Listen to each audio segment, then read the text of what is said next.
I said after 9:30 just to be safe because I did not know what time that the tapings were going to finish up. I literally just got back in my door.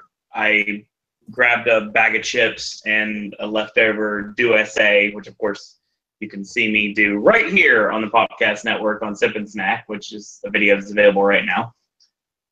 Just so we could come back here and we can talk a little pro wrestling here on the Wednesday Wrestling Popcast.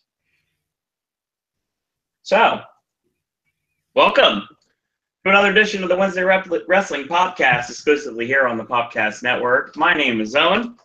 This is Ashley. Evening. This is the show where we discuss a little bit of everything. And if you've been following along with my Twitter tonight, I apologize for all the messages. Well, you know, it happens. Yeah. It happens once every, 2 months. Yeah, it'll happen again because it was officially announced tonight that Destination X is coming August 17th. It is going to be a special live edition of GFW Impact.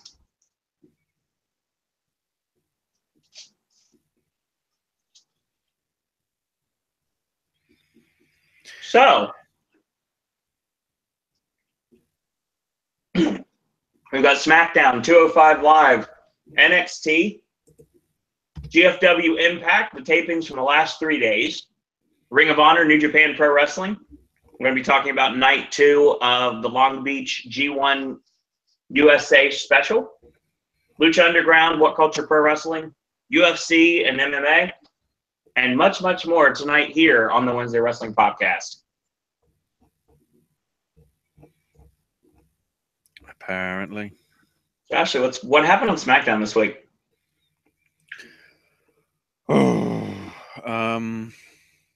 That good, huh? Well, no, there was moments in there, but it's what you expect, in all honesty. Well, yeah, of course.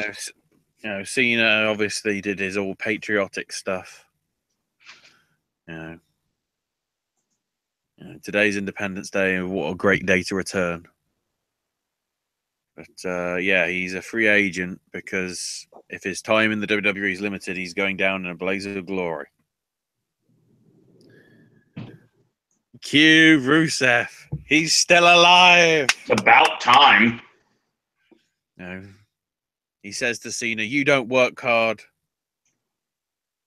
You work so hard in the ring that you stand in that you got hurt. While you were in Hollywood making your movies and your TV shows, you decide to come back.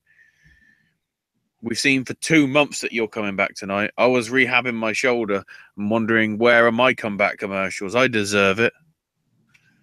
I've sent video messages to Shane and Daniel, Brian. They don't respond. I'm not waiting anymore. You're not taking opportunities. Your American dream is nothing but a lie, just like America is a joke." We're doing the same angle from 3 years ago, everybody. Well, of course. Why wouldn't we be? Because your favorite line, reasons. Yes. So it's time at Battleground on July the 16th for a flag match. I really hope something happens that makes America look bad and Bulgaria look incredible, in which case they're going to be cheering for the Bulgarian flag in 10 days. That'd be epic in a weird way. It's very true.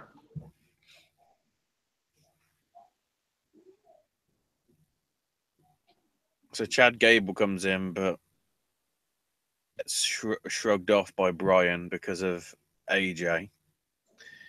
And getting tired of Owens calling him, complaining and everything. And Kevin saying he shouldn't be in the Battle Royal.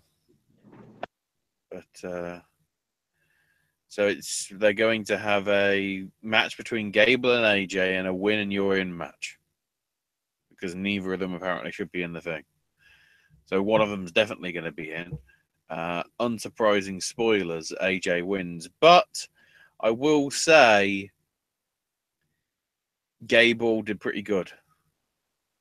I mean, I think he was with Jordan, from what I remember. They're testing out a Chad Gable singles run. Yeah. Easily. Which then makes me wonder what the Fashion Files angle is. I guess we'll see. Shall see. But yeah, AJ wins a phenomenal forearm. So then Mojo. Oh, look, it's the 4th of July. Oh, it's the 5th of July, damn it. So Mojo's got his Hype Bro shirt. And Zack Ryder comes in and says, don't worry about last week. We've got to put it behind us. We're in the Battle Royal tonight. And Mojo says, well, that's a mistake because I won the Ultimate Battle Royal. Yeah, the one that's on a pre-show that nobody fucking remembers. Just a point. So tonight, next up, we've got Carmella and Ellsworth. So it's time for the Carmella-bration. You can't always get what you want unless your name is Carmella. I got all the power and I determined when I beat Naomi to win the title. So here comes Naomi with a Day Glow title now. Oh, no. They've modded up the title. Who needs a fucking spinner belt when you can have a neon women's title? Oh, that's bad.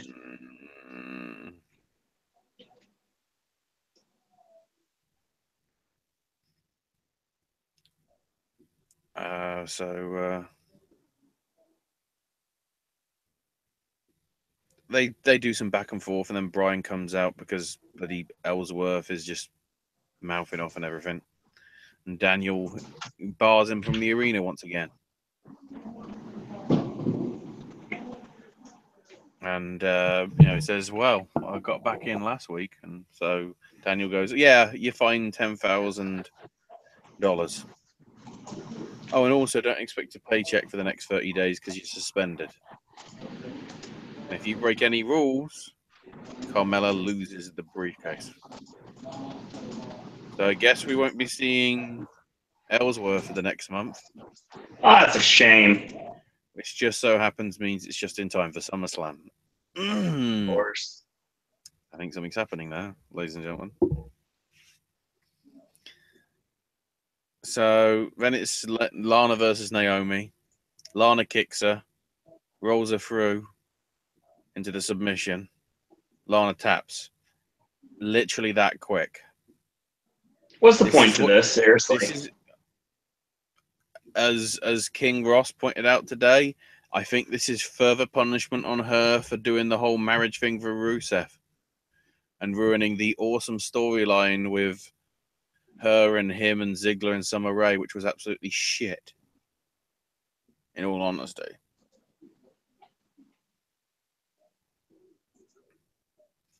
Then, interestingly, afterwards, Tamina comes out, tells Lana to get up and let's go. What is it about blonde women needing big Samoan bitches to be their bouncers on both brands? It doesn't really make much sense, honestly. They just have nothing for Tamina to do. Yeah. Nakamura's in the back, gets attacked by Corbin in the briefcase. And Baron says, yeah, you think I'm afraid of you? And the officials break it apart. So now it's time for the Usos with random jobbers versus the New Day with, I think, the Rosebuds. Apparently. Did I see Wale involved in this? Well, he was sort of like the guy between them. So the rules are apparently that it needs to stay clean. So Big E's like Usos eat off the table they set, but before the New Day, it was dark matches, and they should be called Chucky Cheeks because they're butts. And say hi to their pops because even Rikishi knows New Day rocks. When? So Jimmy then comes in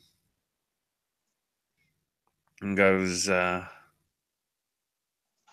Day and Usos in a wrap off. It can't be. We're going to talk about unicorns, or I guess we'll talk about Big E's, Double D's. Woods is only 5'1" instead of 5'3".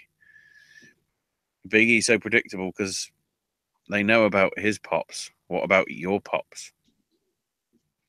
And then he goes like, "Hey, calm down, man. It's all good. We're keeping it PG. We're keeping it PG. It's all good. Just as long as you don't go rated R like your boy Xavier Woods." And Wale is just like, "Oh! Once again, this is why you don't give people an unscripted chance. It screwed up with the Ball family, and it screwed up. Well, I will say the New Day are dressed out in USA gear. So Xavier looks exactly like Consequences Creed from TNA. Very nice. So then it's Kofi's turn and says, Jimmy looks like he's never been in or worked in a gym. And it's true for you too, because you're his twin. And they need to stop. You've got muffin tops. Why are you wrestling shirts? Because we got a first trimester pooch. We rocking weenie do. That's when your guts hangs out more than your weenie do. Jeez.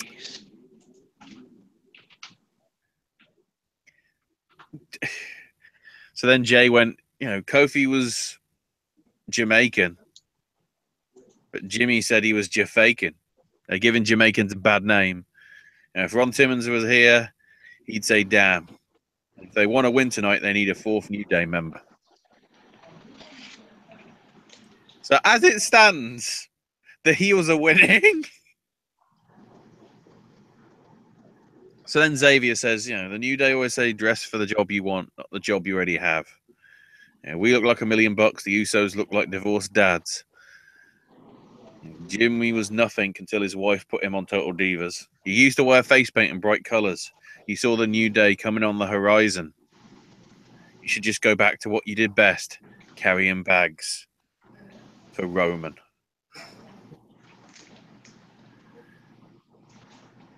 So because Jimmy then pushed Xavier, Wale disqualified the Usos so the New Day win. No, they don't. Just for the rated R Xavier Woods line, yes. The heels win. That's the only thing that I might say is good about the Usos. That promo. And Xavier. Big E, no. Kofi, no. Xavier, brilliant.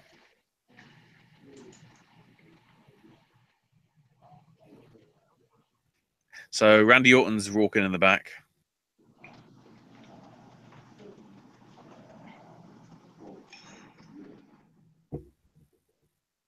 And he's about to sing again, the Shakespeare song, the Mozart melodies, and gets interrupted by Orton.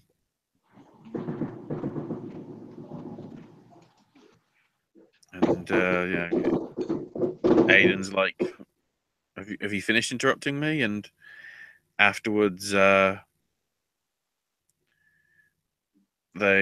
hits Orton from behind with the mic and throws him into the ring steps. And returns to sing the song, and they cut to split screen commercial.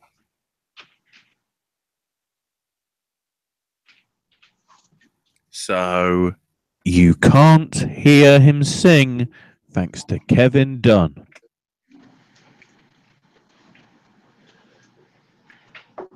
Somebody's gonna get fucking knifed. That's all I'm saying.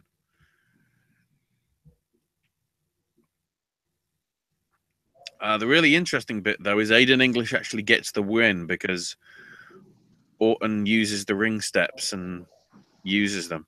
The interesting thing is, with other things, the referee actually says, if you use that, I'll have to DQ you. So all the other times the ring steps have been used in outside interference, that's allowed. Apparently. Then here comes Jinder on the screen. Says, the US is the home of prejudice and the land of ignorance. You disrespect me for the way I talk and the color of my skin. No, it's because you're a fucking jobber, son. You know, just like we fucking hate Mojo Rawley. We don't go, oh, look, he's a fat white fuck. Perhaps we should. I don't know. Anyway, he's still champ. And if he could, he'd take each and everybody and put them in the Punjabi prison. And, you know, watch what he does to Orton at Battleground, because he will destroy Randy's once great legacy. So Jinder then goes to talk in Punjabi, but Randy interrupts, saying that nothing will stop me from punishing your ass in the Punjabi prison. You know, they're at no advantage. I might as well RKO your ass back to India. Canada. Nobody likes you, but it's not how you speak, how you look, or where you come from. They hate you because you're a jackass. 4-year-old logic there. Not as in from 4 years ago. I'm saying Orton is so fucked up in the head, he's sounding like a 48-month-old child. Good job. So Ty Dillinger's in the back. And Renee Breeze asks him about Breezango. Yep. And what's his strategy for the Battle Royal? And of course, Dylan just calls Tyler by his name. It's like, no, I am Tanae Young. It's like,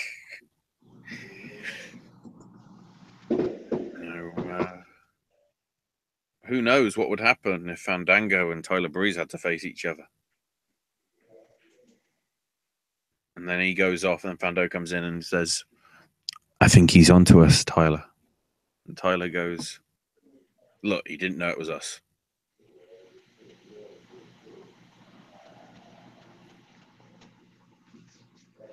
So then the real Renee Young is with Maria and Mike. Holy shit. They're actually on TV properly. It's time to ask about the power of love. It's a fucking incredible song from Frankie Goes to Hollywood. Oh, sorry. Maria says the message is simple. Love is undeniable. It's ageless and timeless. Everybody wants love, but not everybody gets it. Their love is the power of love. Also a good song from Back to the Future. Mike asks Renee if he thinks Maria is the most perfect and most beautiful woman that you've ever seen. So then something falls off camera somehow, and we see Sammy stretching and says he wanted to apologize for what happened last week. He's a fan of their message of the power of love, and once again quotes the song, except his music plays because he's got to go out for the Rumble. Most importantly, Kevin Owens is on commentary for this. So, of course, he's pretty damn good. So technically this match actually had Tenay Young. I don't know whether that was a dig at Mike Tenay. Who knows? Because they didn't. Why don't they just call it Renee Breeze or something? But it goes down to Zayn and AJ, and Zayn is the last to go. Styles hits him with a knee and a Pele kick, so AJ wins. Afterwards, Owens attacks him. Styles hits an enziguri when Owens sort of like taunts him, saying, yeah, not so big now. And Styles goes for a Styles clash. Kevin escapes. And AJ poses with a belt to close. Because reasons. Well, no, because that's the standard shit that you normally get. Yes. So at least we're getting that rematch in 10 days. Well, no, I guess 2 weeks. 2.5 weeks. So this transitions into 205 Live. Titus is, we open it with Titus on the phone talking to Cesaro about his training. And then Daivari comes in and asks about joining the brand. And then Mustafa Ali shows up as well. And Titus is like, oh, and all that, apparently. Titus says there'll be fireworks. This is going to be a cruiserweight title match between Neville and Tozawa.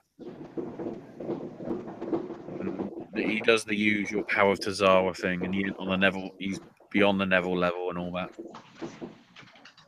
So Neville comes out and says, you're a charismatic leader, Titus, but the problem is all of it's a fantasy. It's all a cruel facade. Let's see what really happens when a client signs with Titus Worldwide. And they replay Apollo Crews getting destroyed by Strowman. Neville goes, just to clarify, Apollo, the guy who just had a beautiful baby daughter, and his client, you fed him to the monster, the reality. And then, of course, the crowd just are going, you're not Strowman. Those that are actually paying attention. Neville goes, nice. And the reality is you don't care about Apollo. You don't care about Tozawa. All you care about is your dirty dollar bills. You got two choices. Prove me wrong, show compassion and concern for your client and forfeit the match on Sunday. Or just take a seat at the commentary booth and see what's going to happen next. What I do to Dorado is just a taste of the pain and the suffering awaiting Tozawa. So they have a match. And Neville wins with a good old powerbomb followed by the Rings of Saturn. But pretty much, you didn't have to watch this if you watched Raw. Because pretty much the same thing happened, didn't it? Pretty much, yeah. So TJ Perkins and Rich Swann in the locker room, and Rich is like, we got a problem? And TJ says, look, I heard what you said about me having a chip on my shoulder.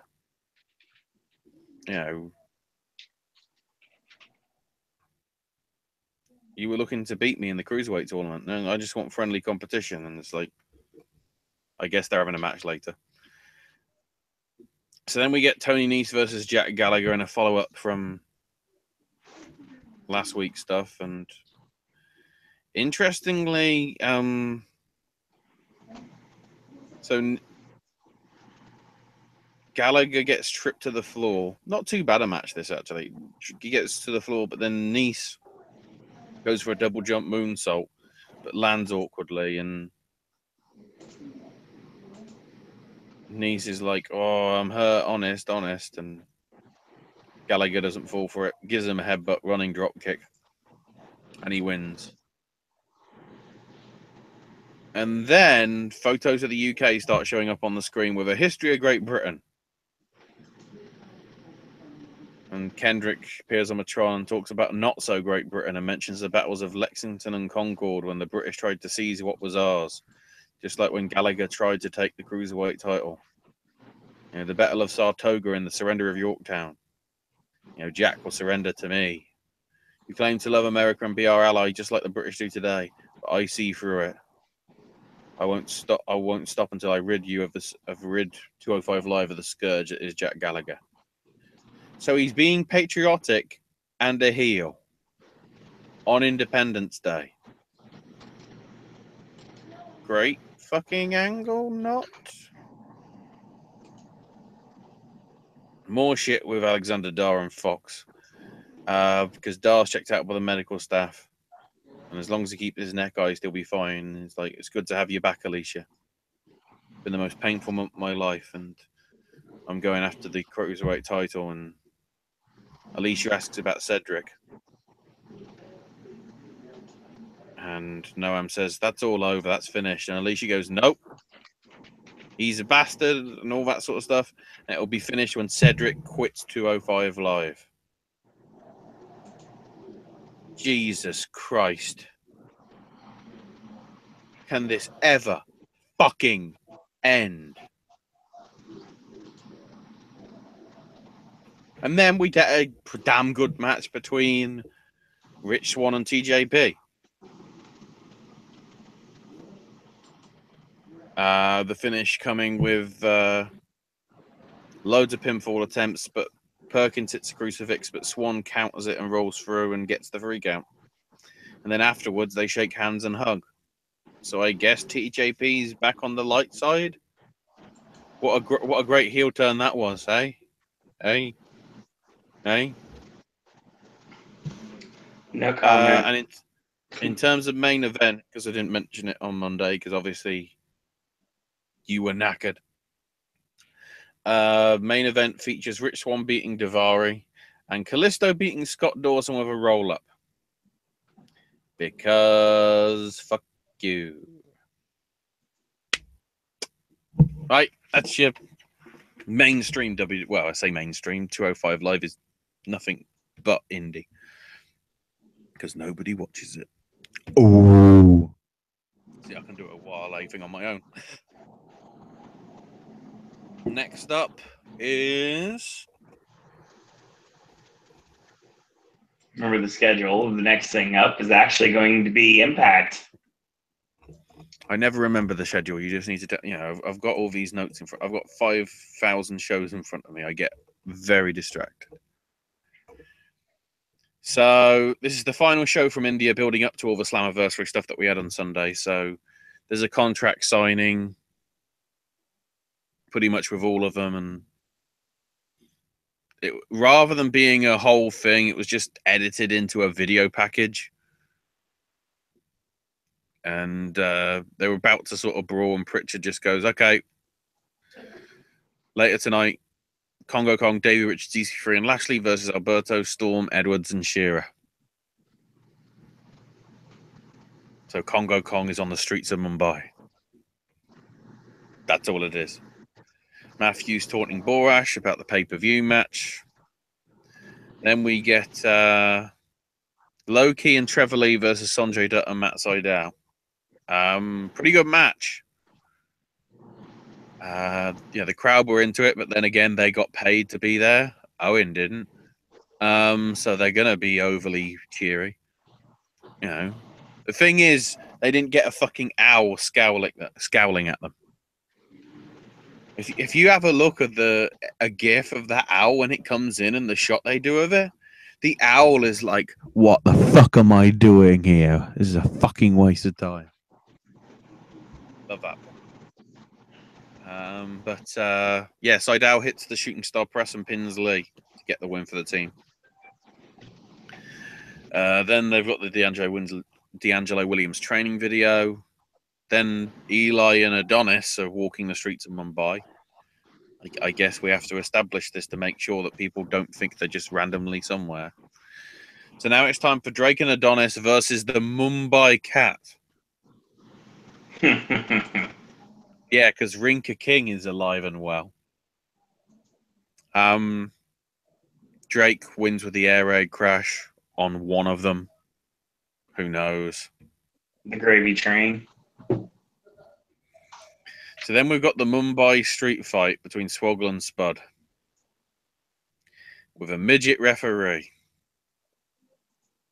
which is the guy that broke up the fight in the streets last week. So it just turns out he's a fucking ref as well.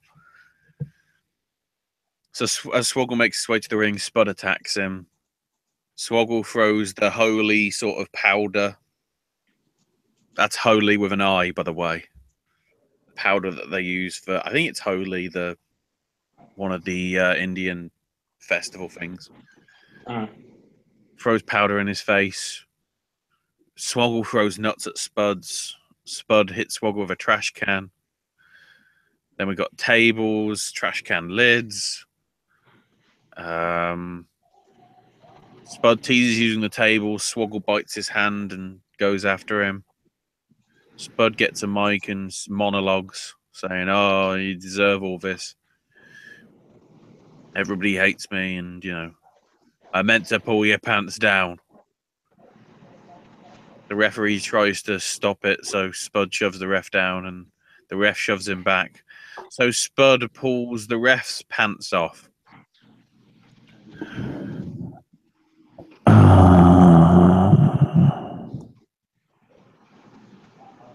Spud apologized. The ref beats the shit out of Spud. So then Swoggle pulls down Spud's pants, and both the ref and Swoggle hit a mini doomsday device. And then Swoggle hits a Samoan drop through the table on the floor. What the fuck? What the actual fuck? Fuck off, Swoggle. Fuck off, Spud. You're better off fucking somewhere else, you stupid cunts.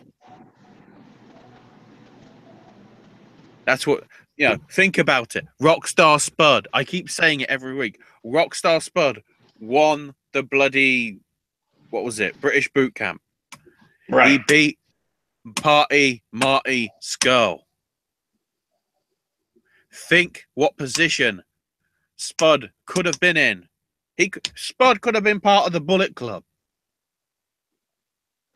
Spud could have been having matches that everybody's talking about in the British independent scene. The world independent scene. He could have won Bowler. Instead, he's having a fight with a midget, getting his trousers pulled down because he pulled another midget's trousers down and another one. Jesus Christ.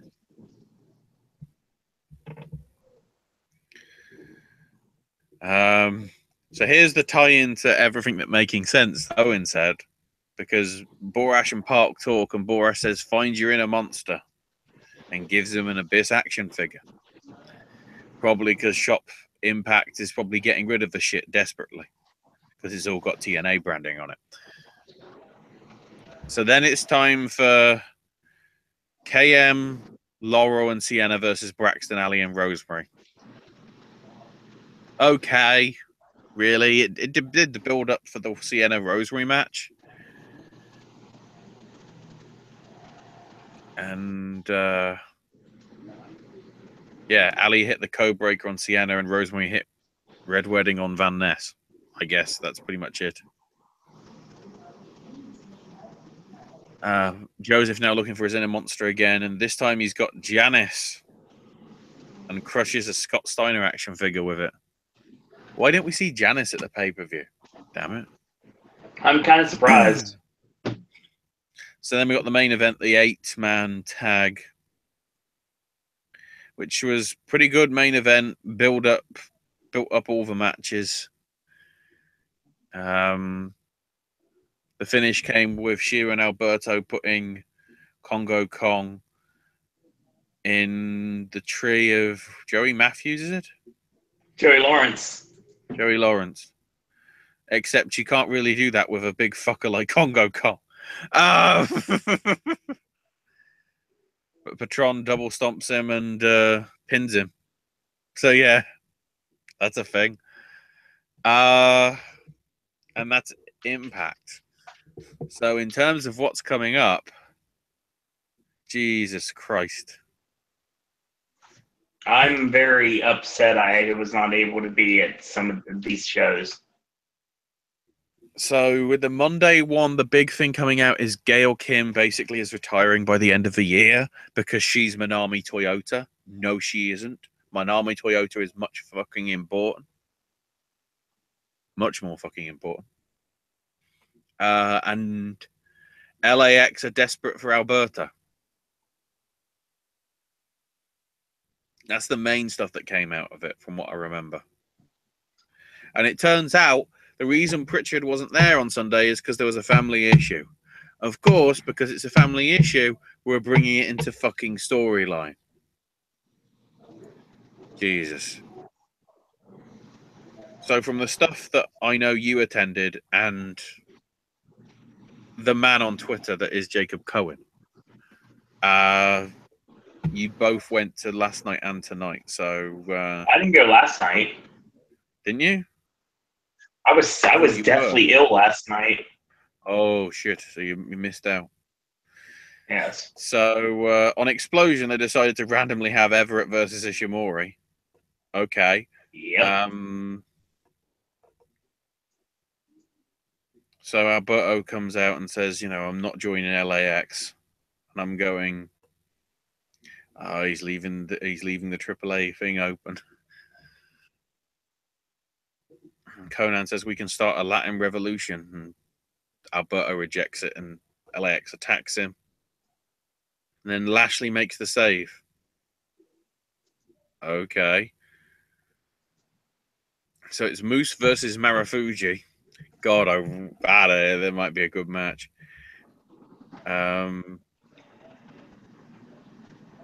I'm guessing it went to a no contest because EC3 hit Marufuji with the belt during round 3. Yeah, it was legit. It was a belt shot that he got busted open on, actually. Oh, EC3 causing injuries. Well done, fucker. So Trevor Lee's stolen the X Division title as well. So he's facing William Weeks. And wrestled the entire match with the belt on because he's making sure he keeps it.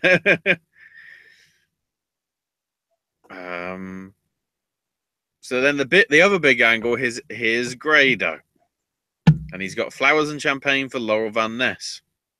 And says he's the most beautiful woman that he's ever seen.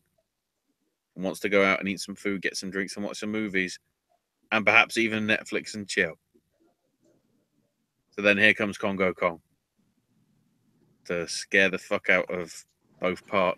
So Park, who isn't Abyss, but he is, but he isn't. What? Okay.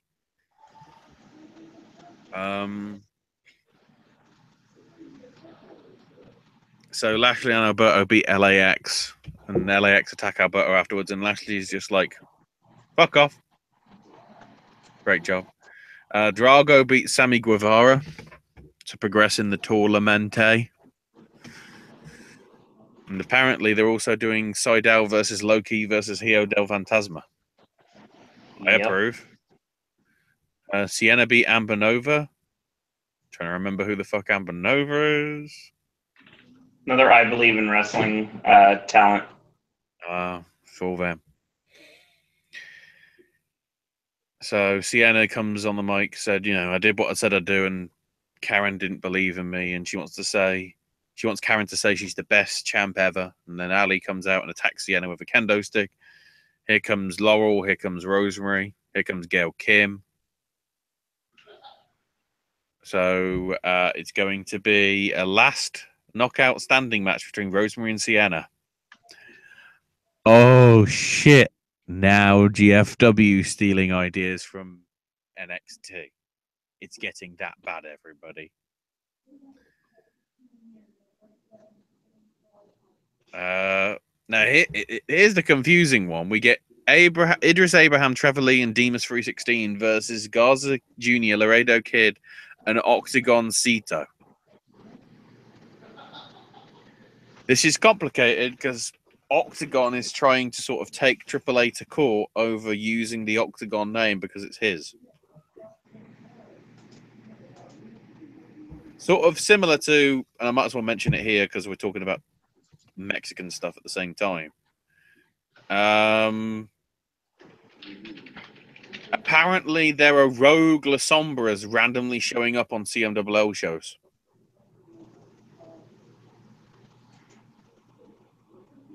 Which I don't know whether it's a dig at Almas. I don't know. Who knows? But yeah, Octagon Cito wins. In case you don't know about Octagon Cito, he's not swoggle midget height, but he's clearly some sort of midget. Hence the name Octagon Cito. Because his head's sort of like up to the top turnbuckle. Right. So he's about 4 foot probably. So he's sort of somewhere between a midget and a man. A manjit? It's like, but he's a pretty good wrestler. So, but again, I don't know. I guess he was only there because of AAA or whatever. So then Seidel won the 3-way and called out Bruce Pritchard. And Bruce says, I'm sick of tired of guys demanding spots. Other people deserve title shots as well. And here comes Lashley. So I'm trying to work out, it's like Seidel wants... So Seidel's asking for a title shot, apparently. But he's not asking for an X Division title shot. He's asking for a world title shot. So Lashley destroys him. Who knows? So then there's some muscle fucks that are just randomly attack Eli Drake and Chris Adonis. Do we know who these muscle fucks are? Yeah, they're called the Swolemates. They're from Instagram, actually. Oh, well, if they're Instagram, fuck off. We saw the greatness of bloody Instagram at fucking VidCon. That bloody model saying to the security guard, "You're ugly, I'm famous." Fuck off, Instagram. Fuck off. Eli Drake beats Moose EC3 and Edwards, basically pinning Edwards after Moose and EC3 got into a brawl. So then LAX attack the shit out of Alberto's family, saying that there's consequences. They threaten to take off Doss's mask, which you'd have thought Conan wouldn't want to do, considering what the fuck happened to Mysterio over it. And Conan's just like, look, if you join us, I'll let him go. And Alberto says, yeah, we're no longer friends. And Conan says, I need a soldier. So he puts on the shirt to join him and beats the fuck out of him. So then afterwards goes, there's a great crowd tonight, except Joff Matthews, because he fucking sucks. And it's one of the greatest days of his life, apparently. Whatever the fuck that is. So then we get to today. I love the fact that the mayor couldn't be fucking asked to show up in any sort of suit. He came out as casual as fuck. Yeah. From what I can see. Great mayor job there. Then brings out one of the survivors of the Pulse tragedy. I can't joke about that. It's pretty awesome. And then the mayor apparently is ring announcing a match later tonight. I'm guessing that's on Explosion because nobody will give a shit otherwise. No. Oh fuck. So then Borash apparently is having to explain Grado's overstayed his visa and must get married to stay in the country. Stick with your fucking angle in ICW, mate. You know. Oh, you know. At the rate it's going, he might get on the bully WWE network if he stays on ICW. Which, you know, more people watch. Probably. So basically, they're apparently retaping the shit that happened yesterday because it was shit. Brilliant. So it's time for the mayor to announce Drake, Adonis, and EC3 versus Marufuji, Edwards, and Moose. Yep. They're just using the fuck out of Marufuji for no reason, aren't they? They're getting their use out of it. Yeah, Drew beats Moose, and then, of course, the mayor wants a photo op with all the good people and the referees because they aren't good people. Fuck them. And to go a little bit more in depth into this, because I actually put results on mine, we had EC3 get the win on Moose with hitting Angel's Wings because that's what he's been using lately. I'm just trying to get through this shit quickly so you can go to bed and get up at 5:15. Shoot. I can quickly mention things. It's fine. Yeah. I'm just going through the notes. So then they retake the Sienna Nova match apparently, or at least the end of it, because they retaped the whole challenger stuff by the looks of it. AK-47, and it was a quick squash match. Sienna grabs the mic and then calls out Karen. Yeah, so they do that again. And we get Davey Richards and Taiji Ishimori, with Ishimori winning. Yeah, really good, really solid match. It was from The complicated thing is this means the semi-final means he's facing ACH. Uh-huh. Or who's his tag partner. Tomorrow. So once again, Lashley's not happy with people asking for title shots. So Lashley asks for a title shot. Yep. And of course, then Bruce comes out and says, look, I'm not doing this shit. And Lashley goes, I deserve it. Then Seidel and Seidel hits him with a shooting star express after a knee. It was a badly executed leg lariat. Who's too close? So then we get the last knockout standing. Was it as shit as I think it's going to be because they're trying to be NXT? It was enjoyable. It was an enjoyable match. I mean, I don't know how well it's going to come off on television, but I mean, it came off really well live. So then we get Trevor Lee, who's found the King of Mexico Octagoncito. And he wins because Sanjay Dutt tries to get his belt back and Trevor just runs the fuck away. He literally ran out the front door. He ran out the soundstage, legitimately. So then time's running out for Grado, and apparently Borash asked everybody to convince Laurel that marrying Grado is the right thing to do. Christ.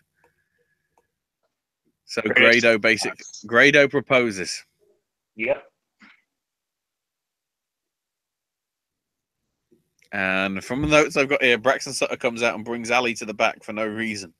Yeah, Ali came out and she jumped on the ring apron to try to get Laurel to say yes. And then Braxton comes out like, "What are you doing?" And basically just like took her to the back. Yeah, we're teasing that split up. And then Congo Kong comes out and they ran the fuck away, except Laurel sort of calmed Congo down. So, face? What we're building towards tomorrow, and I can see it happening from a mile away. We're gonna do Grado and Kong tomorrow, and at the very end, Laurel's gonna finally choose Grado, and that's gonna be your big like La La Land moment.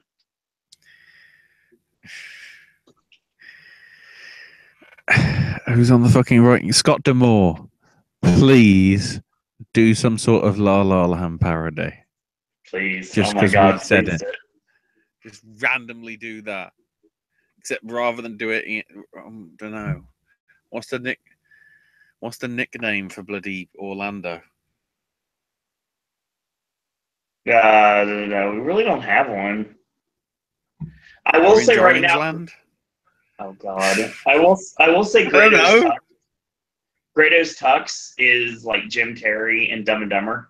It's orange. He's rocking his fanny pack, and it's amazing. Yeah. Then for an explosion match, saw El Hijo de Dos Caras beat Bakara. Was he shit? Oh, the match sucked. I did not El Hijo de Dos Caras is shit as a motherfucker. The straight jacket German was the finish, and it actually came off somewhat well, but other than that, not so much. Pretty much shit. Just a weak match in general. Desmond Xavier beat Drago. This match was awesome. The finals. As I'd expect, you got CZW versus AAA.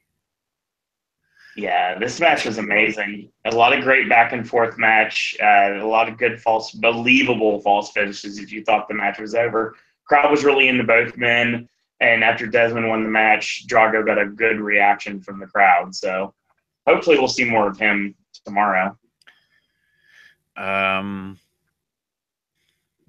So then Borash said that apparently Trevor Lee wants respect, and if he doesn't get it, he'll leave Orlando and never come back. Good. Join NXT. Or to be honest, he's doing so well in CWF Mid-Atlantic, I don't think he needs Impact. In all honesty. So Trevor Lee's taking on one of the Mumbai Cats. And holy shit, the Mumbai Cat beats Trevor Lee. Oh, look, the Mumbai Cat is Sanjay Dutt. And of course, Destination X is coming. Ladder match! Yeah, I said that too. It's funny because when they did the switcheroo, Sanjay got on the top rope. He lifted his mask, kind of like how Brian Pillman did when he was the yellow dog. So like, wink, wink. We know we're all in on the joke. And then he hits this big splash and gets the win. So then Sanjay gets escorted to the back by Bruce Pritchard and all the referees, and it's very interesting. Eli Drake and Eddie Edwards never happens because Kong decided to destroy Eddie Edwards for no reason. No reason whatsoever. So then we get the Grand Championship match between Moose and EC3. The important thing, the judges are D'Amore, Dutch, and Pritchard. That is correct. EC3 wins round 1. Yep. Moose wins round 2. Barely. And then we get to the split decision. So D'Amore and Dutch both, I give it 10 each, I guess. Yep, 10-10 on, and it was a tie. Despite this, hang on. So they both gave it 10 all. Yeah, 10 all on both. They specified in the rules that it's 10-9 on all of them because they're following the USC shit. So how is that possible?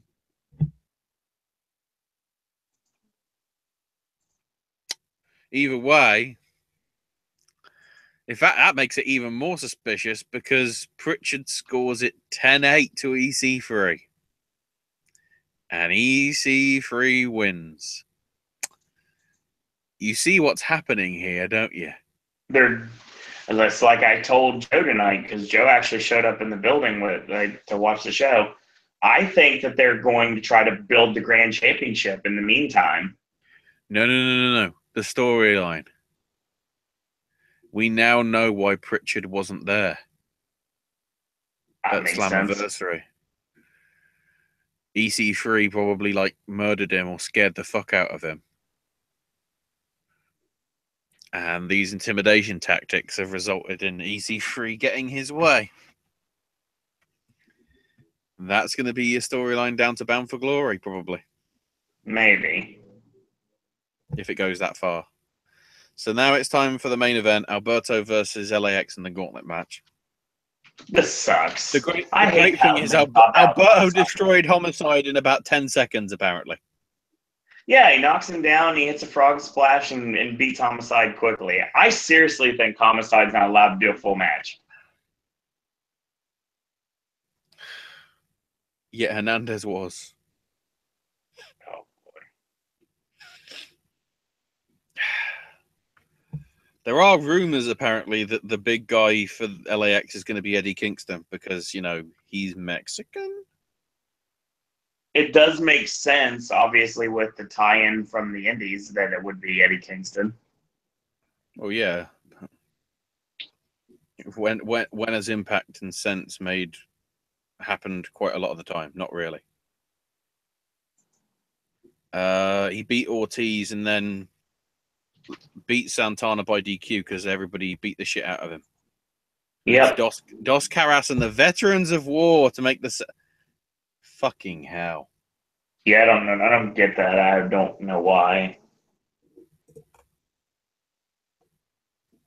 And then Alberto bloody says we're all looking forward to him saying something stupid. His lawyer tells him what the fuck he's thinking.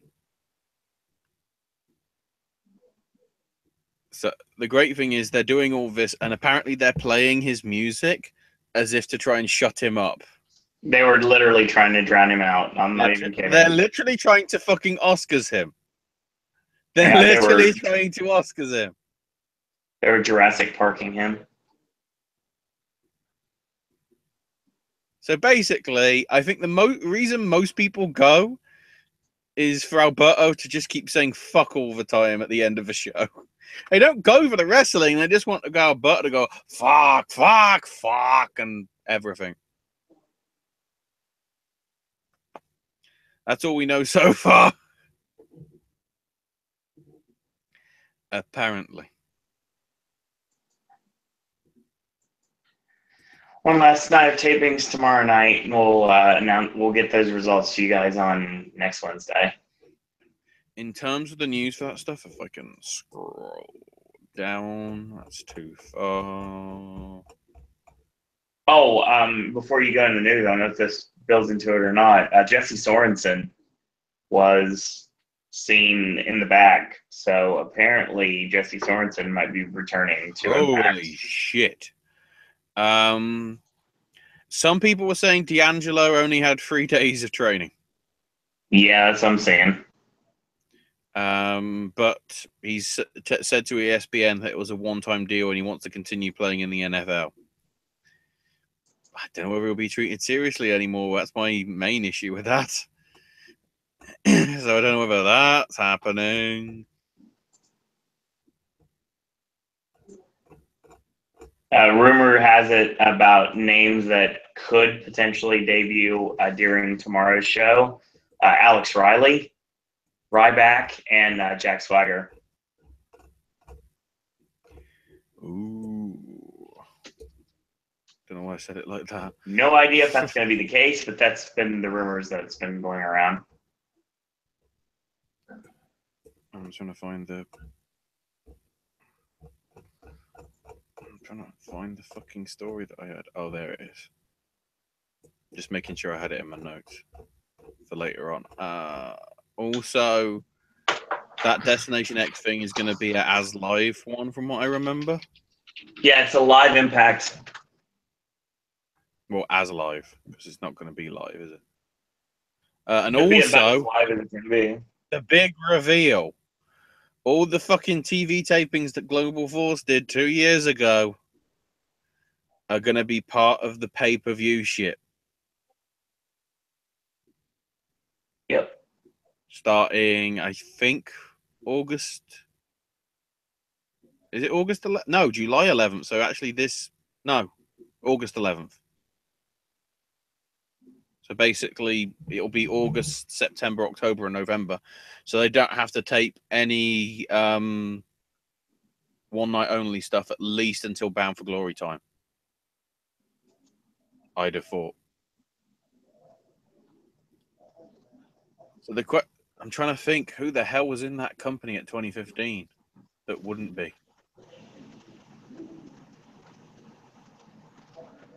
I guess Bram was he in it? Can't even remember. Need to go back to the notes.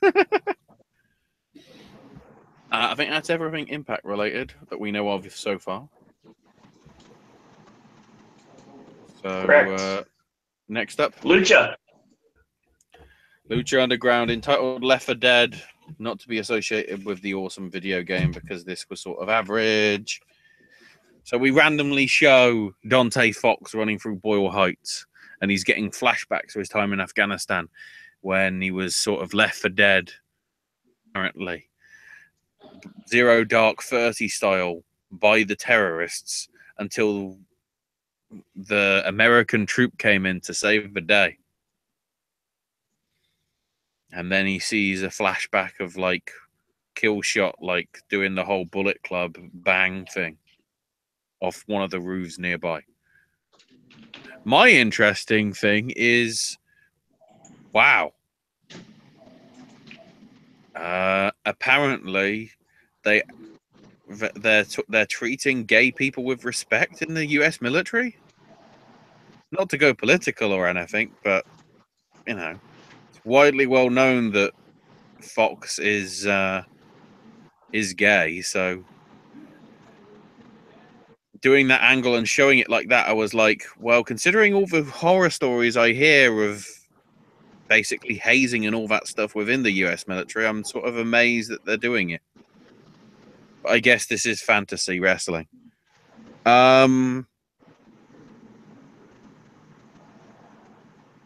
Cueto Cup round 1. We have PJ Black versus Sexy Star.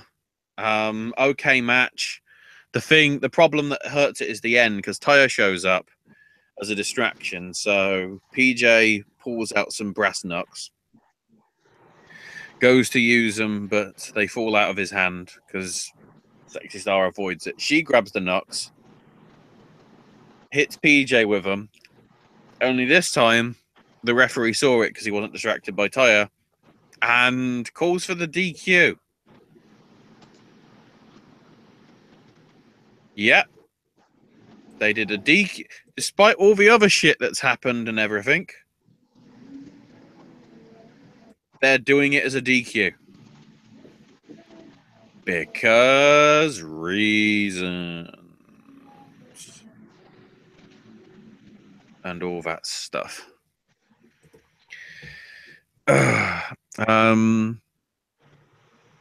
So now it's time for the Aussie bloke to talk about Rey Mysterio versus Johnny Mundo again.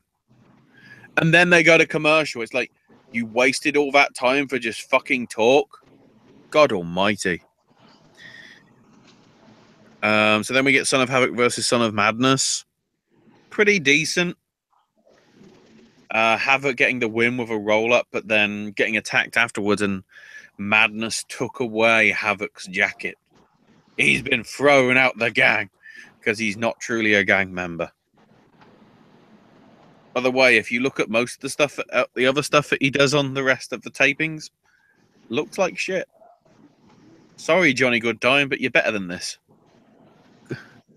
Seriously, go back to PWG. Prince Puma versus Ricky Mandel. Done in a couple of, well, not in a couple of minutes, but probably less than 5. He takes him out with a driver variant. It's hard to describe what it was because I was like, I'm not used to that being the finish. A 630, that's the key thing to note. And of course, afterwards, bloody, what's his name? Vampiro's looking on and is like, yes, did I again? Because that's what he sounds like. So then Dragon Azteca's backstage with Ray. And Ray's like, I'm going to be here for your comeback match, man. We've got to be ready. And Puma goes by and says, oh, Dragon wants to win the tournament? Well, I want to win it as well. And I damn hope that you beat Mundo, because when we do, I'll make sure I beat you again.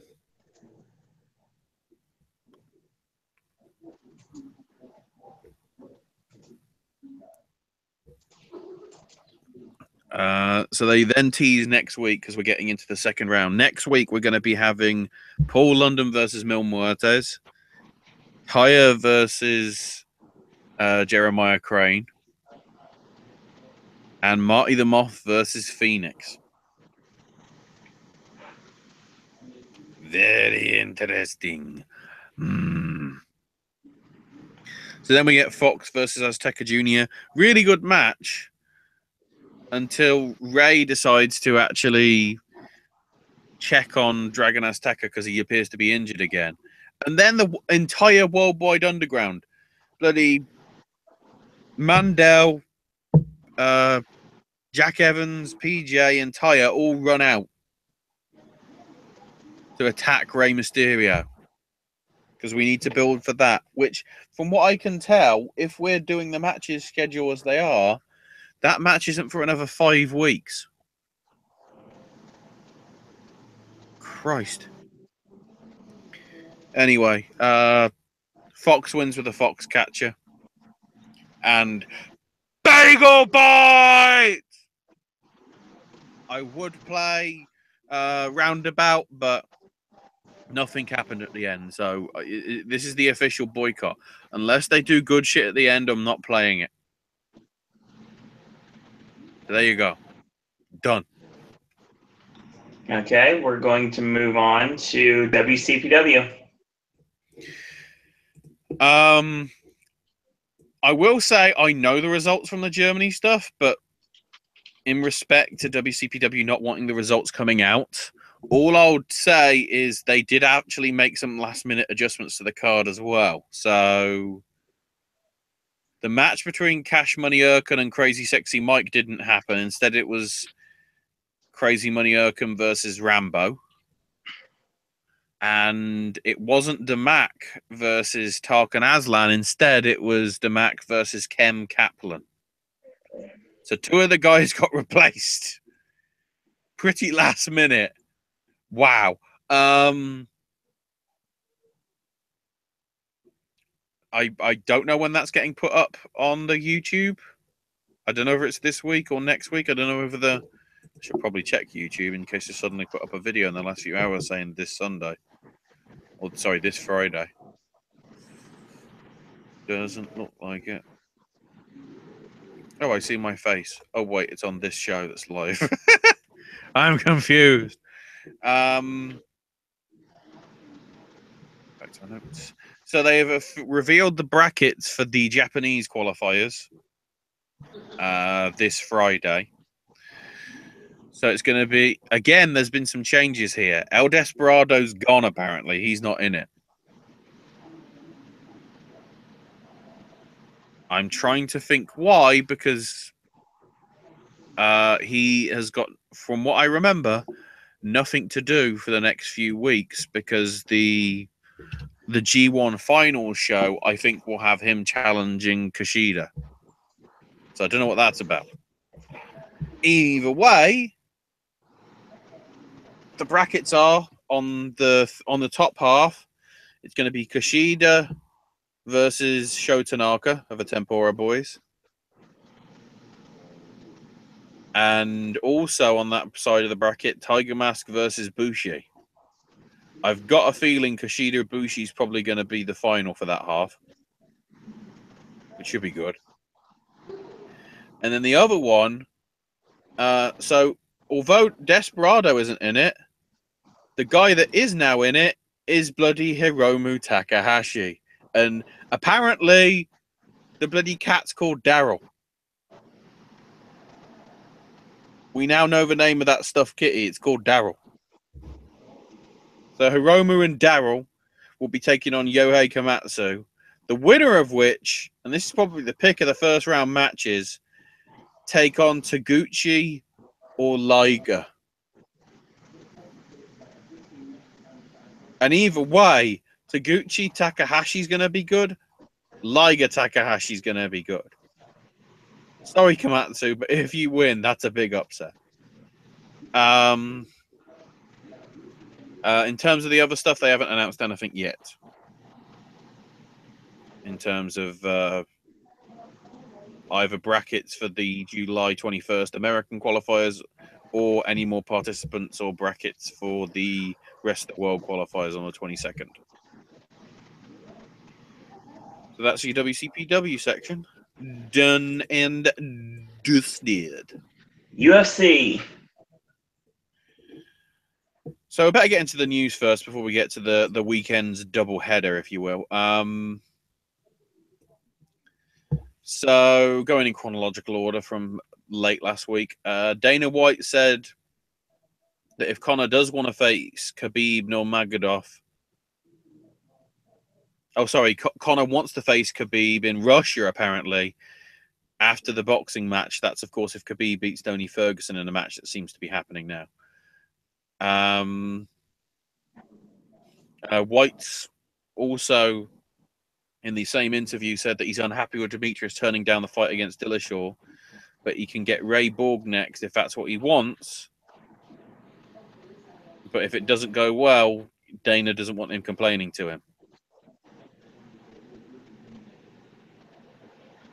He never threatened to apparently get rid of the flyweight division, despite the rumors.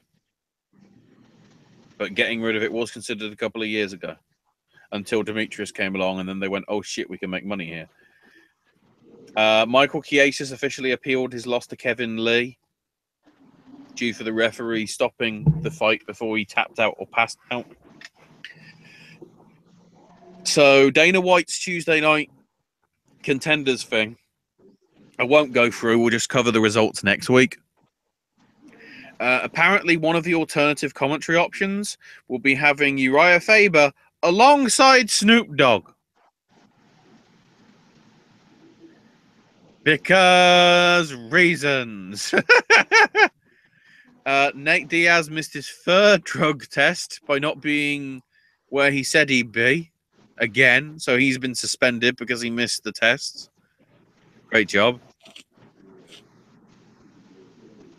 The broadcast team will have Bisping, Dominic Cruz, and Kenny Florian for this weekend's UFC action. They've also announced a partnership with Performance Inspired, which is owned by Mark Wahlberg, apparently as the official sports supplement of the promotion. If this is the case, I'm pretty sure none of the competitors can use this supplement because it's got stuff that's probably on the banned list for UFC. What a great publicity.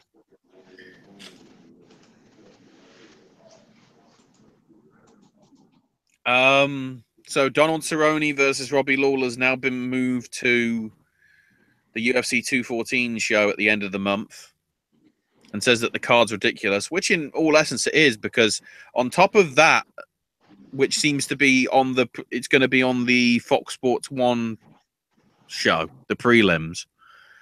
You've also got Cormier and John Jones for the lightweight title, Tyron Woodley defending the welterweight title against Damian Maia, and the vacant women's featherweight title with Chris Cyborg versus Tonya Avinya. In case you're wondering who the shit is she, this has got even more complicated. If you remember, Cyborg was supposed to be facing Jermaine Durandame, but Durandame said that basically she doesn't want to face her because of her failures with the PEDs and everything, and also that she didn't want to fight her because apparently she was recovering from injury. So they stripped her a few weeks back.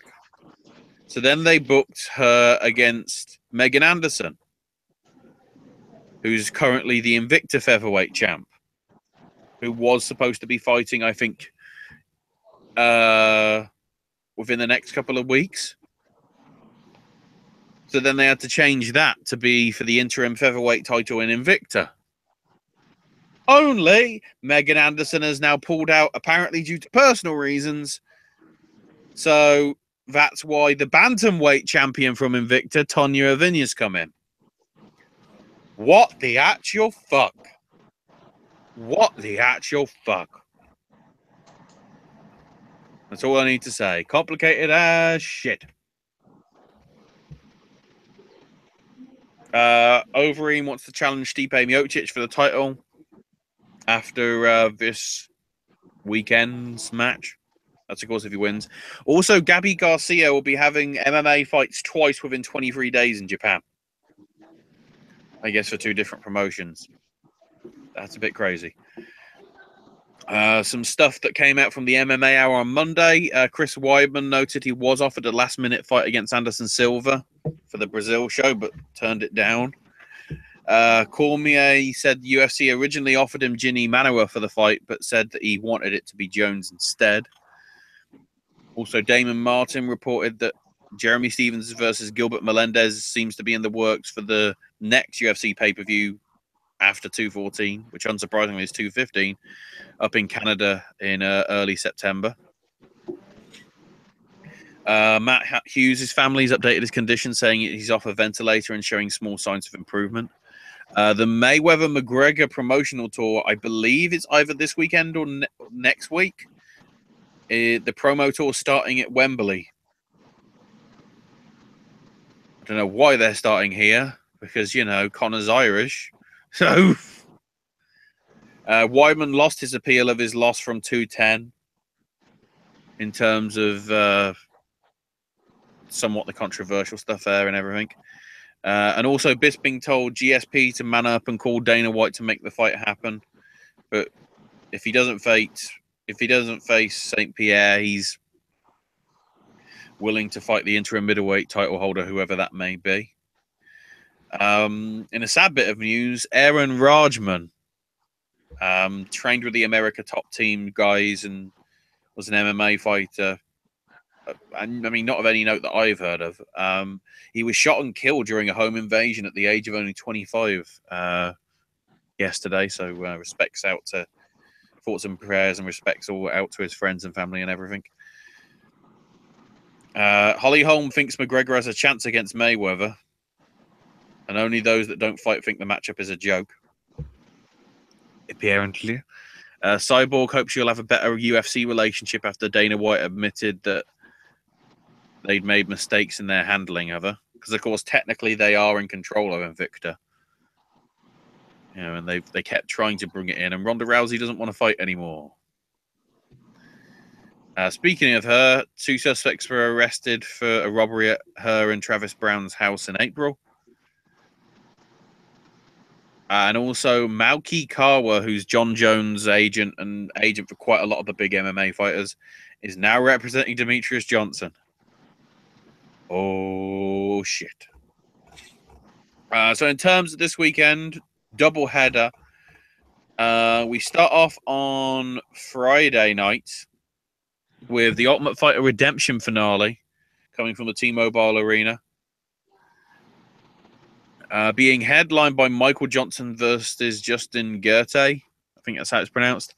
But the co-main is the welterweight bout, which is part of the Ultimate Fighter 25 final. I probably need to find out. I don't know whether you can quickly search this up, Owen, as to who won tonight between. Have I got the? Actually, I should probably just go to the fucking wiki, shouldn't I? The Ultimate Fighter 25. I was trying to find out who's in the final, but I don't know because obviously it's only airing like now, so I don't know who it is, which is rather not handy. Oh, there we go. It's not been put in the chart, but it's on the list. He's facing Jesse Taylor. I guess they just aired Jesse Taylor winning tonight. That's why there wasn't a result when I tried to put the stuff on earlier. So it'll be between them in terms of who wins. We've also got on the main card Mark DeCassi versus Draco Closer in the lightweights. A middleweight bout with Brad Tavares and Elliot Teodoru. And 2 light heavyweight bouts with Jared Cannonier versus Nick Rohrick and Jordan Johnson versus Marcel Fortuna. Also worth noting, the Fox Sports 1 card for that has got CB Dollaway and Jessica I on the set, and Angela Hill, all on the prelims. Bit weird. Also, Gray Maynard's a name I recognize, and he's on Fight Pass. Strange. The big one, though, is the pay-per-view on Saturday. Also at the T-Mobile Arena. I'll go through the full card properly for this one. So the Fight Pass prelims has Trevin Giles versus James Bogdanovich in the light heavyweights. Cody Stamen versus Terrion Ware in the featherweights. And a bantamweight bout with Rob Font versus Douglas Silva de Andrade. Then the Fox Sports 1 prelims. 2 welterweight bouts. Jordan Main versus Bilal Muhammad and Chad LaPriest versus Brian Kamosi. Also, there's a middleweight bout with Thiago Santos versus Jared Mishikut. And Travis Brown versus Alexei Oleinik in the heavyweights, headlining the Fox Sports 1 part. And then the 5 pay-per-view matches, you got Anthony Pettis versus Jim Miller in the lightweights, 2 heavyweight bouts with Fabricio Verdum versus Alistair Overeem and Daniel Omelianchuk versus Curtis Blades. Then Yoel Romero versus Robert Whittaker for the interim UFC middleweight champion. Basically, whoever wins that may be facing Bisping if GSP doesn't want to fight. And the main event for the 3rd straight year running is a women's match. And for the 2nd straight year running, it's Amanda Nunes in it as she takes on Valentina Shevchenko, defending her women's bantamweight title. That's your UFC for you. All right. UFC is going to move us into NXT. I mean, the first thing to mention is they put up an exclusive video before the show of Sanity attacking Drew McIntyre. Despite the fact that Sanity was dealing with Ono and Itami on this show. So, who knows? So they show Roddy arriving at Full Sail with his kid and his wife and other family members. As we go to Sanity versus Ono and Itami. Pretty good. Not too bad. Wolf is really sort of like the one of these things is not like the others.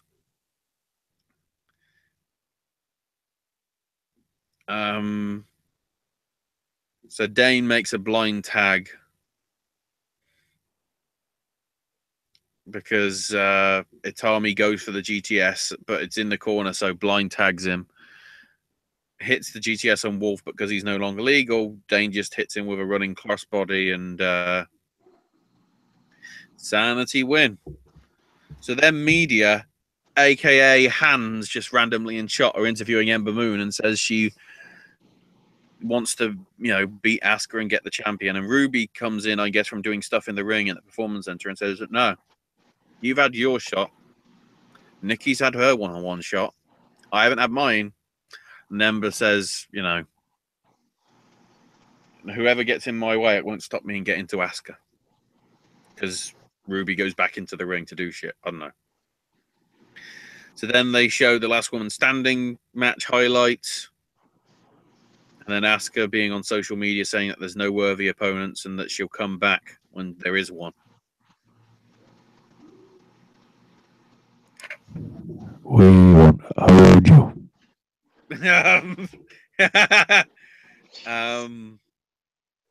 It's a fair point.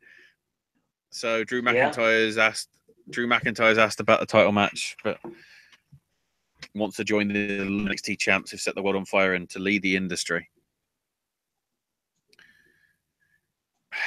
Bo Dallas is leading the industry, is he? Is he?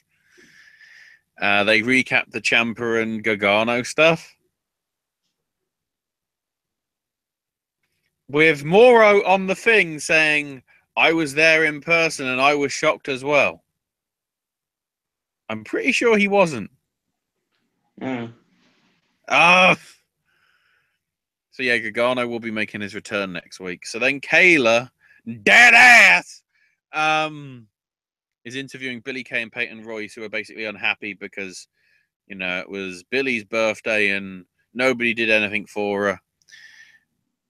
But basically, nobody gives a shit about that because all of a sudden there's rowing in the background between Almas and Taya Trinidad. And Kayla goes over to it with dead ass and asks about what's going on. Trinidad's walked off and Almas just goes, "The loco." Then they have video footage of the Mae Young Classic with Bianca Belair winning. By the way, is the new logo supposed to look like some sort of weird fucking dildo? What is this phallic obsession? Great Balls of Fire just looks like a bloody cock and balls. The Mae Young Classic just looks like some weird sort of crooked dildo.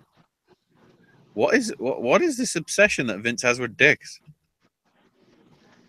I don't think I want to know the answer to that question. By the way, how big is the Batista's dick? Do we even know that yet? So they do the Roddy and Bobby, the Roddy and Bobby video package hype thing. Then we get into the match. This is as good as you'd expect it to be. They give it in the region of about 20-25 minutes. But yeah, so the big thing is Strong hits the backbreaker. 1, 2, 3. It's over. Except the referee goes, Rude's foot was actually under the rope when it got to the 3 count. And Strong celebrating with his family and everything. And the ref just goes like over to them and just goes, look, the match has got to continue. It wasn't actually a pinfall because the rope was under the rope.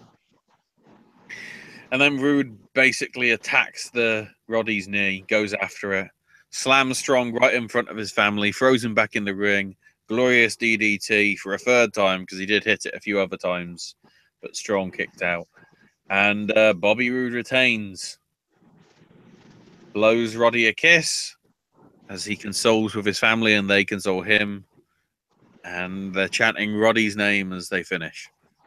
Overall, one match was nonsensical because it's got Alexander Wolf in. The other guys were good. And the main event was great, but 2 matches? Really? Are we that desperate for material? Very strange. Overall, probably something you should check out, if not just for the Rude Strong match. That was really good.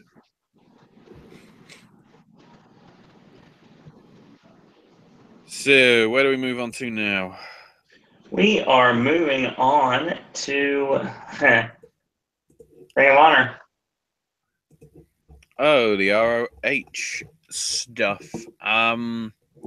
So Cody shows up as we start because this is from the Chicago Ridge tapings. We're back here. Also, it's worth noting that the commentators on this was Ian Riccoboni and Colt Cabana. So this must have been taped after he got back from Australia because he wasn't fucking there. So Cody's about to start talking until Daniels interrupts and attacks Cody. And they brawl. Security and referees try and stop him. Daniel clotheslines Cody over the top ropes. And they finally got separated, and Daniels grabbed the belt and said that I'm seeking revenge for the loss that I suffered at Best in the World. So they're completely ignoring the fact that Daniels is heel, apparently. All that shit where he mentioned NXT and everything did actually get edited out. Great job. So we had Josh Woods versus Jay Briscoe, which was the challenge. Jay Briscoe was just like, it was a great sort of return promo after the challenge because it was, you know, all the passion that was in there.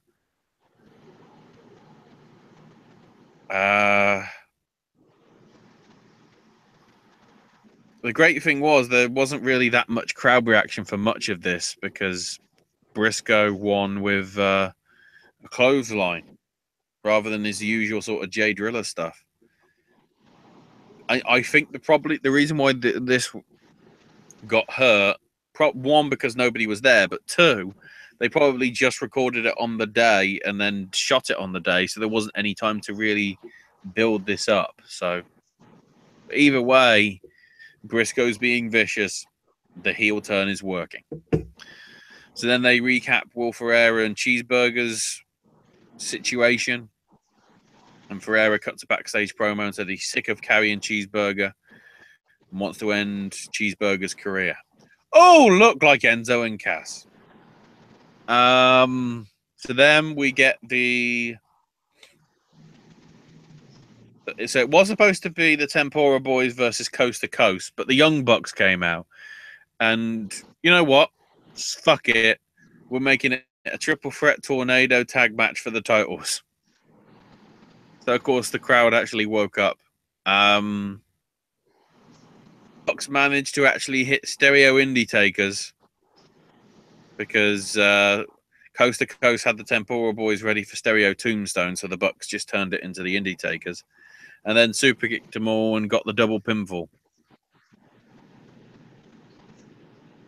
The important stuff is the two young teams, the two newbies of sorts, were really good and were in good pace and everything. They weren't being left behind, and you know, the Bucks are putting over these guys, just like Flip Gordon. Where do you think you're going? Exactly. And all that. So then we have the number one contenders match for the TV title between Mark Briscoe, Kenny King, the Beer City Bruiser, and Chris Sabin. And rightfully so, Kenny King won with a Royal Flush on the Beer City Bruiser. So Kenny King is the challenge. They should have done this the 4-way. It makes sense, especially because even when he was in the Rebellion, he had that sort of TV title push, which he didn't get, admittedly, but that was a good angle. So overall, pretty solid show. Again, we're not really... You had the bit, I guess, with Cody and Daniels. But, you know, you got Josh Woods that's just come in.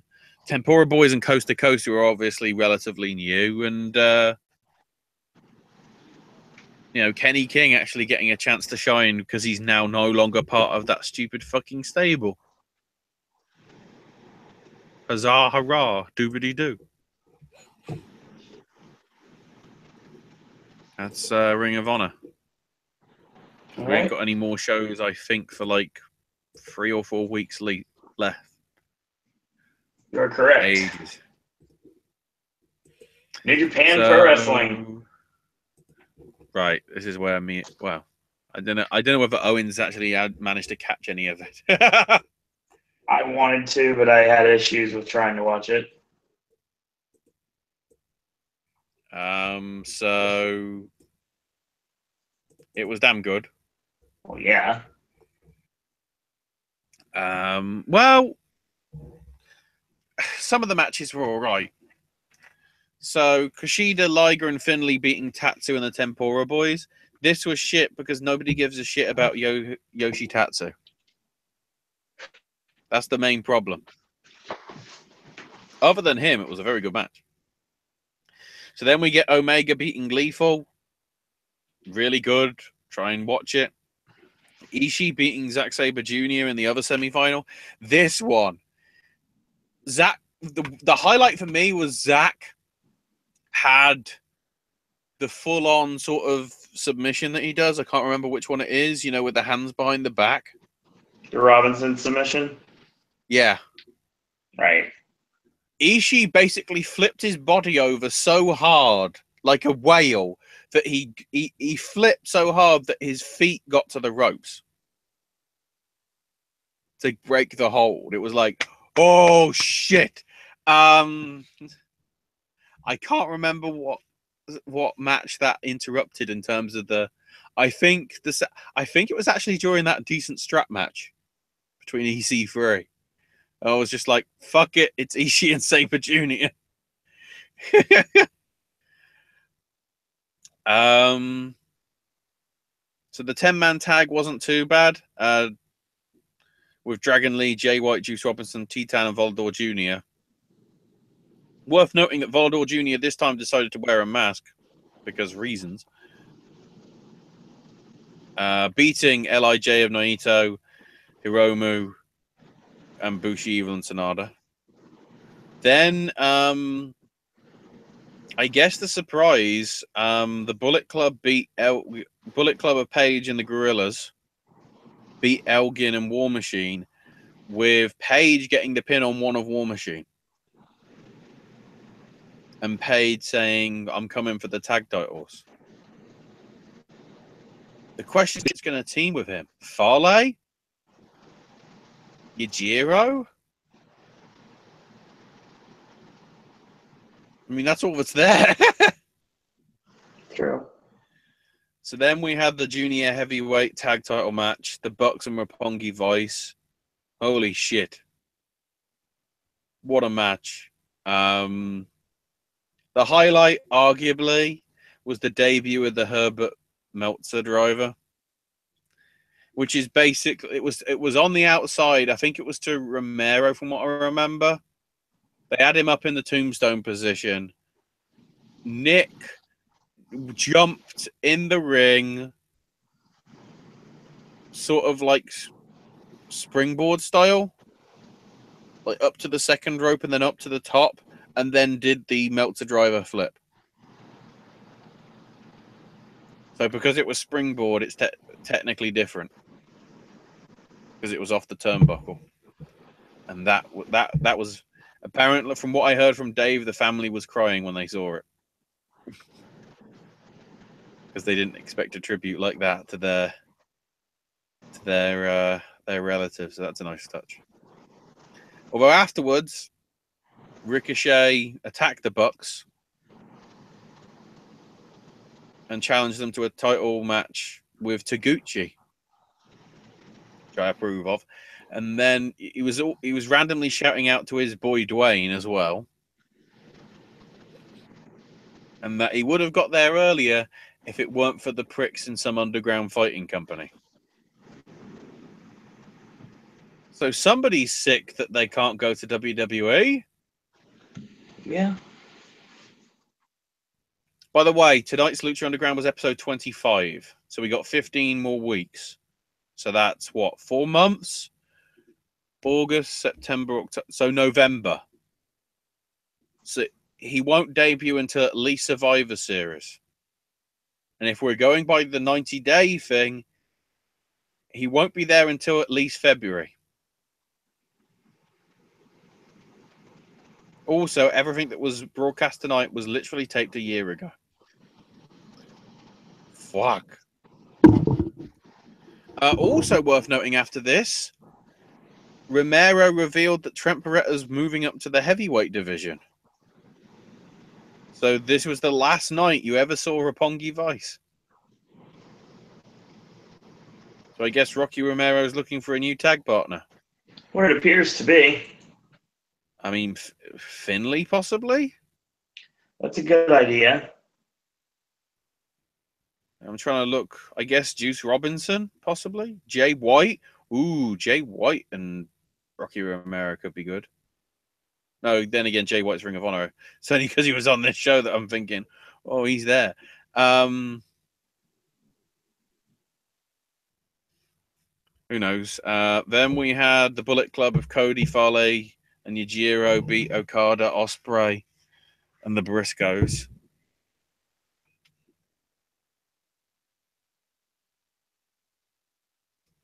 Oh, I see. Hang on. I thought it was 8-man. Who was the fourth guy? It says Cody Rhodes, Fale, and Yujiro. Who the fuck's the fourth one? G1 Special in USA. I can't think of it. My notes are wrong. Party Marty, of course. Why wasn't he listed? God damn it.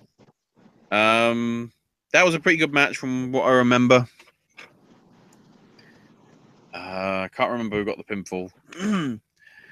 Tanahashi Billy Gunn was as shit as you think it was because we saw Billy Gunn's ass, and for some reason we needed to see Tanahashi's ass. Don't ask me. And then in 30 minutes of unadulterated magic, Omega beat Ishii to become the first ever US heavyweight champ. And then proudly claimed that, this is it's not going to be like the IC title where it's just going to be thrown willy-nilly on, it's just going to be there as a secondary thing to the world champion. This is a title that's going to be treated with respect. Although we know that IWGP have only put it on him because they don't want to give him the world title just in case he runs off to WWE with it. Because they be chickens. There was a little bit of New Japan news coming out of it, if I can get it. Okada's been busy at a bloody Smackdown and Raw. The interesting for note, according to Mega Man, the awesome video game rapper, noted that at least for SmackDown, Okada was at gorilla position all show and talked to everybody before and after their matches. Wow. There also was a big picture of him with Finn Balor and him with Balor's jacket on and all that. Also worth noting that Kairi Sane, Kairi Hojo, if you will, posted a photo with her and Itami and Marufuji and Ishimori. So they're sticking around and everything. Also, Goldust said that Okada came to see his feature film and he told him that Cody was better than him. Yeah, because that'll work. So Takagi Kadane, at the show, at the Night 2 show, they said that they would be coming back in 2018, but said nothing. In an interview with Tokyo Sports, more has come out. Apparently, the shows were such a huge success, they want to try a touring style in the US no later than March or April next year. So they want to be at least doing something in America around WrestleMania time. They also want to open an LA office by the end of this year and have an LA dojo ready by the start of 2018. In New Japan also related news, the DM got revealed. Yeah. It's censored dick pics from Kenny Omega. Take that, Seth Rollins. Whee!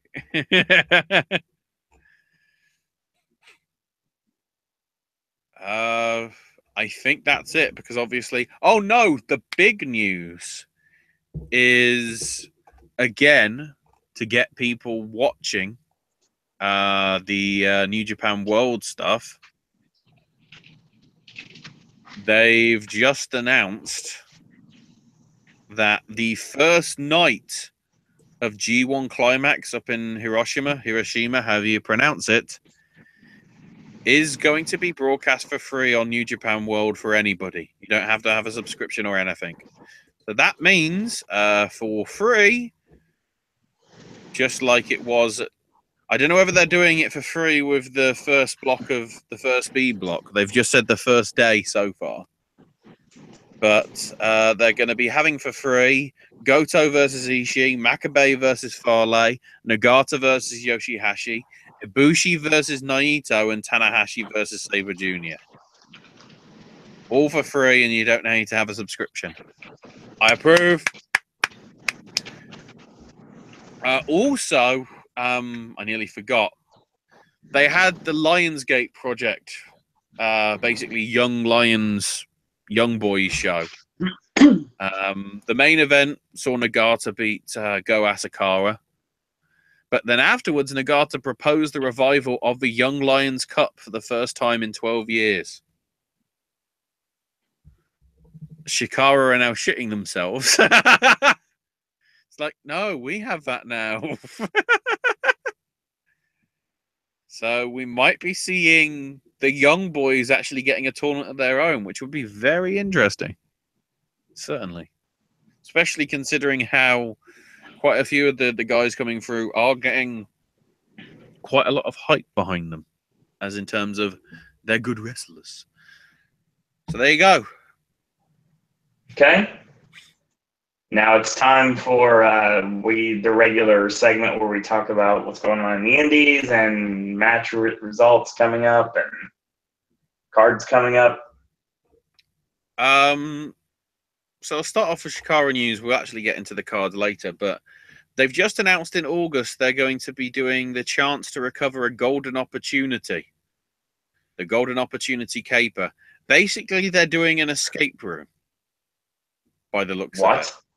Yes. In this conundrum-filled live-action adventure, groups of 2 to 10 players will work together to achieve the ultimate prize. And it only runs for the first 3 Fridays in August with 3 games per night. Because it says you've only got 60 minutes sort of deal. So, yeah. Shikara's doing their own escape room. I don't know whether this golden opportunity is the one that Jervis Cottonbelly left behind. Because that's the one that's still left. That he hasn't cashed in. I don't know. But yeah. They seem to be doing a whole sort of grand 60-minute escape room thing. On August I'm guessing the 4th. Is it the Friday? August 4th. Let's see. The 4th is a Friday. Yes, that is correct. Yeah, so 4th, 11th, and 18th of August.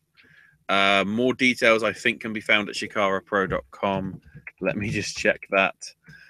Because, I mean, if I was nearby to Philadelphia, that'd be pretty freaking interesting. Event.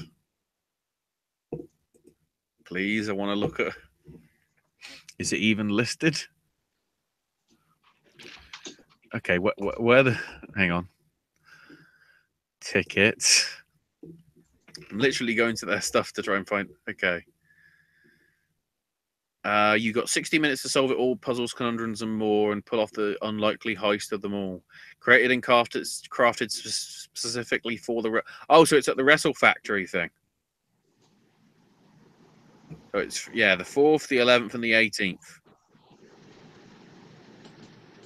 I don't even know if that's the same play. I don't know whether it's...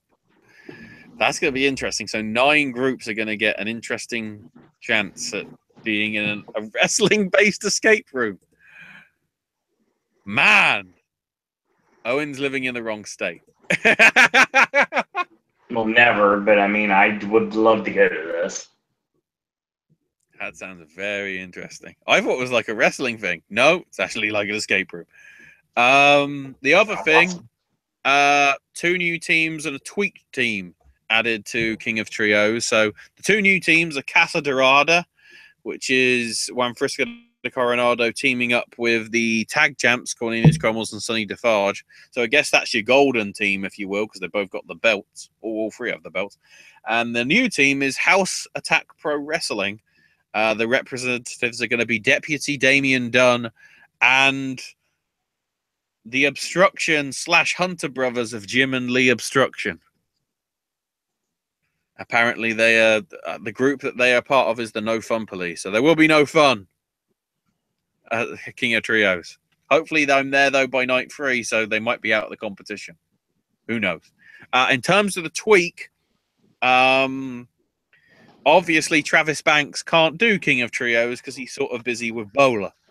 So replacing him, apparently handpicked by him, is Elijah, who is another Attack Pro guy who comes very highly recommended, at least by him.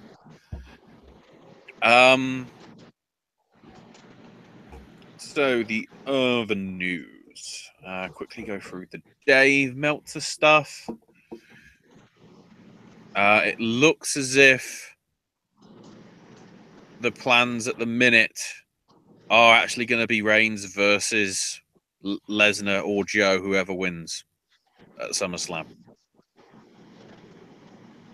So again, bloody Braun gets forgotten about. Who knows? The thing that I thought that was happening in terms of Cena showing up was he's going to be challenging Jinder at SummerSlam and win and get his 16th. Well, 17th world title and break Flair's record. Who knows? Ashley. Yeah. So we got commentary in chat from Daniel Price. He said the G1 weekend in Long Beach was miles beyond anything Vince has done in years. And Daniel said also, is it a wrestling match or a scavenger hunt meat stall? All I know is what it says on the website. It seems to be puzzles and stuff. It's within the Wrestle Factory, so it's within the building that Shikara does most of their homegrown shows. So it seems to have like puzzles and stuff in it. So I guess it's sort of Crystal Maze, Legends of the Hidden Temple sort of stuff mixed in with an escape room. It's an escape room style thing, but it's obviously probably not horror based. Unless it involves, I can't remember, the ugly people and the evil bad people in Shikara. Lesnar's being booked on some Smackdown house shows coming up, and Cena's being booked on Raw house shows. So that's interesting.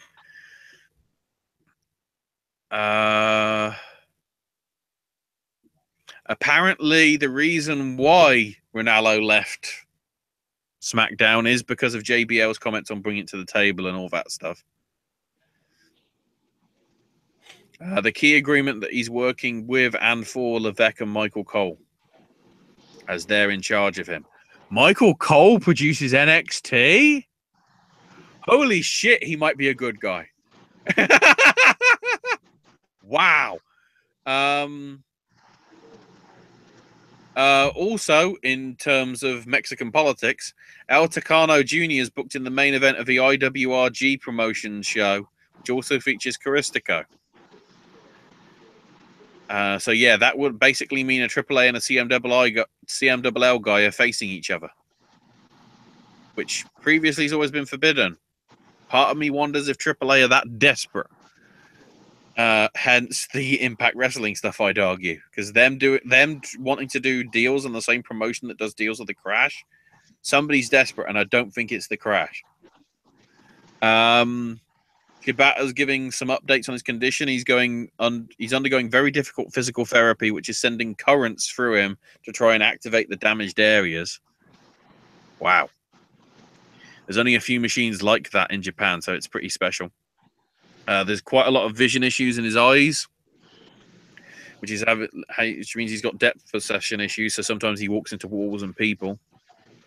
But he doesn't want to quietly accept his fate, although his vision may be getting worse, because he's had vision issues for nearly 2 decades, but wrestled with it. He said that his vision then was improving in last week's update. I believe there's a new update coming in the next day or so. with more positive news as well. So we'll have to see. We already talked about that.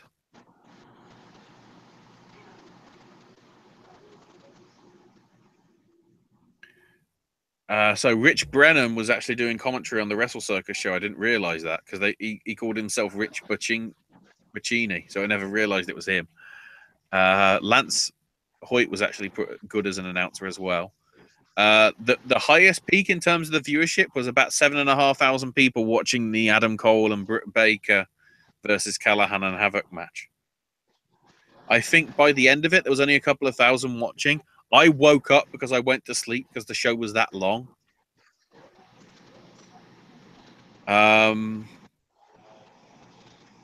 It's free and you can pledge money to sort of, it's similar to the whole the concept of throwing money at the people, as in Mexico and all that.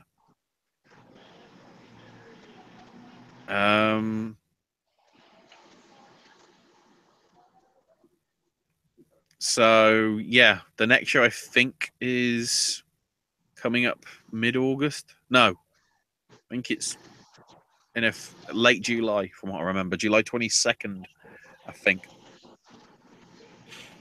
Lucha Underground talent are really concerned about the future because nobody's heard anything about future dates, and it's obviously been a full year since the tapings, and it's all about whether the owners will actually want to put up the money to do another season. So basically, it's like, you know, El Rey will never cancel the show, but El Rey doesn't spend enough for the show to come close to covering their costs. So basically, unless they find funding for the fourth season, there won't be another season. Because there's still no word yet on season 4 tapings at all. Reportedly, Josh Matthews was the first pick for Lucha Underground's lead announcer. But apparently what it is, the deal was that he called before the first taping saying that he basically couldn't make it work because of the 7-season contract. So that's why Stryker went in, and that's why Matthews went to Impact. Properly. Wow. That's crazy.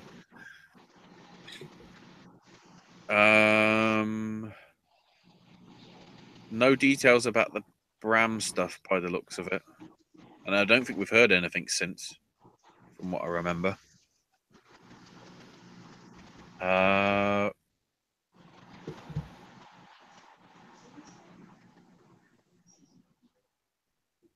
So the big deal in terms of the women's wrestling is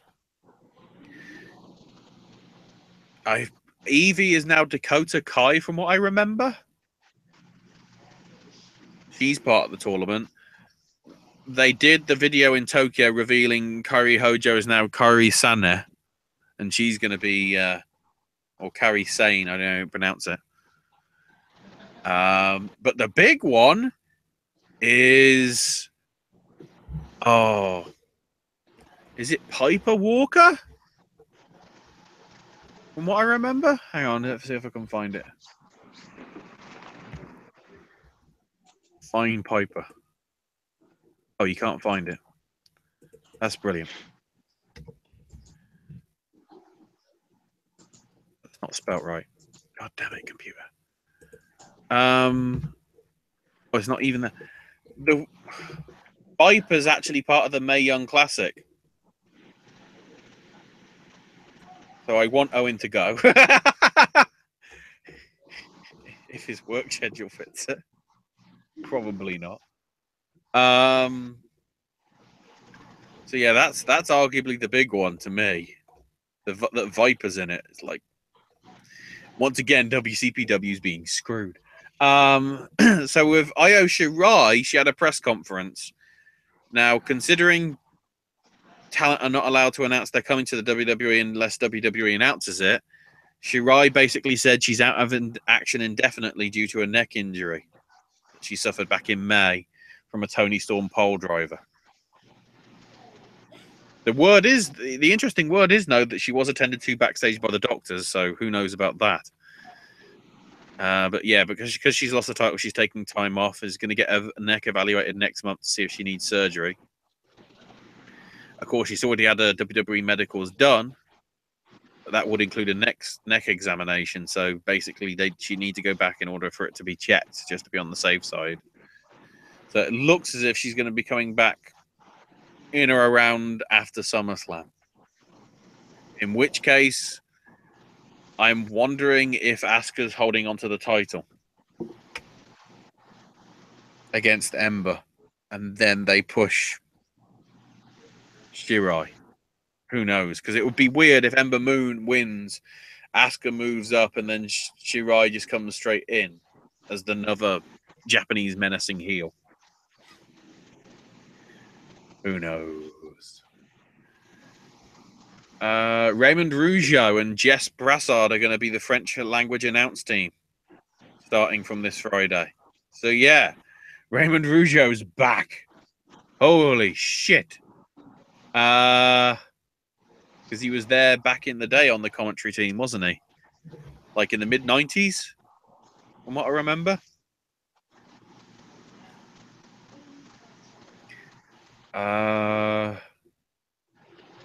Apparently Ric Flair's is going to Knoxville in next week to campaign for Kane to become mayor of Knox County. God damn it, that's awesome. In terms of the other stuff, the big one, I would argue, the Fight Network up in Canada have announced that starting in 2 weeks, on July the 20th, straight after Impact Wrestling, will be Smash Wrestling. Smash Wrestling is going to be broadcast live. Not live because it's obviously taped, but they're going to be broadcasting it actually on television. So they've made it, which is great to see. The debut episode will have Leo Rush versus Tarek and Rosemary versus Sebastian Suave. So Leo Rush will get introduced to Impact Wrestling watchers and Rosemary. So I'd say that's pretty important. Big stuff has come out of the WWE 2K. So GameSpot put up a big article regarding 2K18.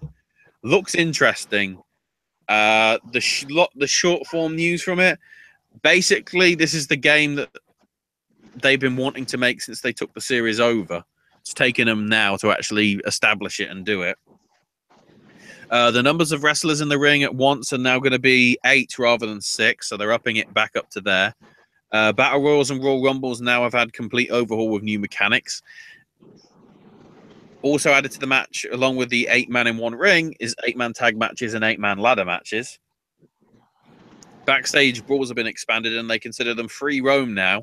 There's also backstage brawls available as an online option for online matches. The Universe mode has been given an overhaul to try and match the current brand split. My Career mode has got a brand new and apparently serious story.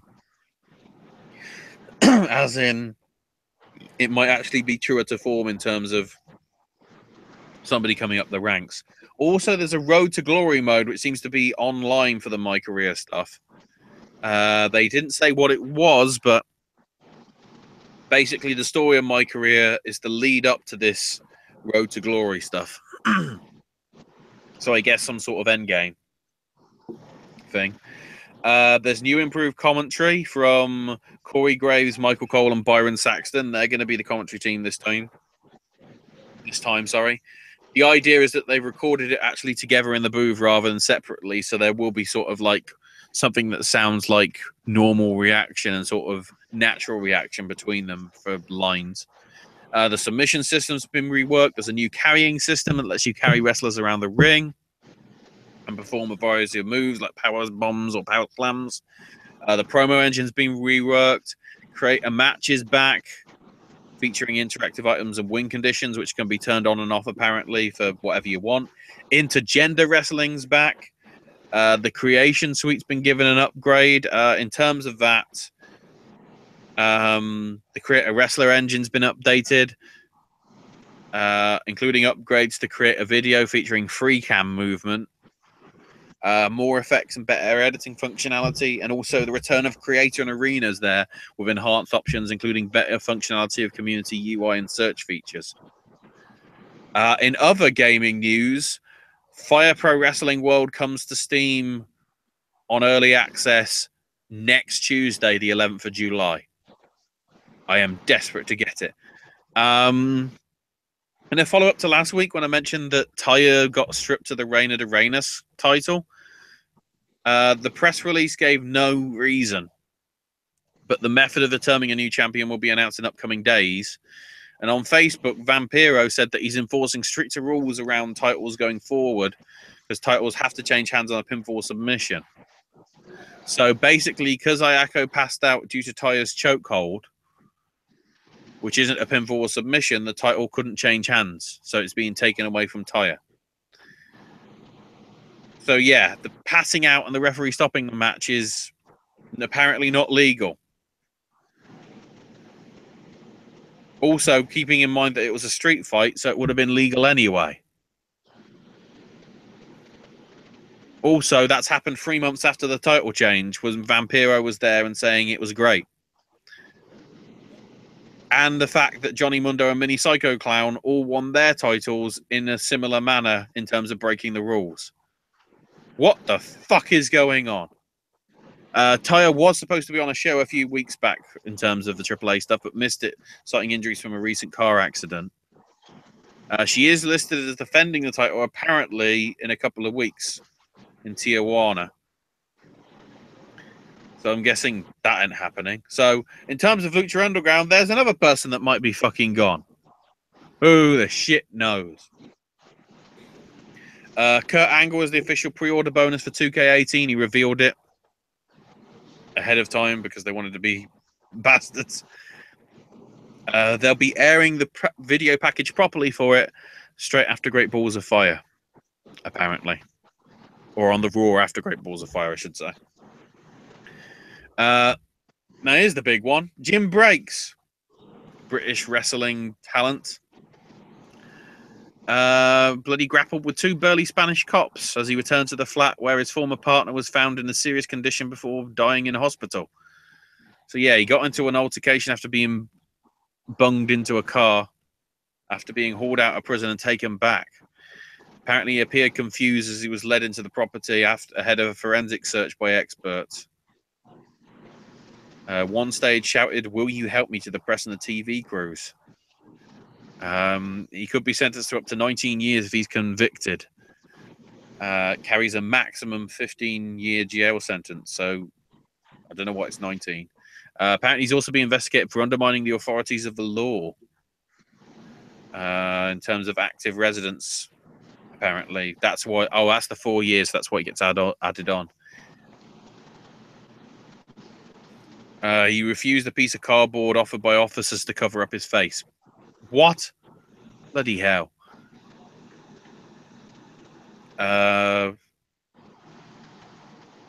Just looking through the details. So he was arrested on suspicion of killing 47-year-old mum of two, Donna Cowley, after she died in hospital. His unexpected return to the apartment came after an army of police and court officials turned up at the property since it was sealed up and made a crime scene. The court officials who went into his property included the investigating judge that put him in court on Saturday after jobless bar worker Donna's death in hospital. The autopsy results haven't been made public, but apparently, basically, Breaks has been remanded on suspicion of killing the expat, point to a link between an alleged assault and her death. She called police to the apartment they shared just after midnight on Friday, and cops found him watching a TV on a sofa while she was tending to her wounds in the bathroom, but then died later the same day as they were preparing to take x-rays to confirm the extent of the injuries.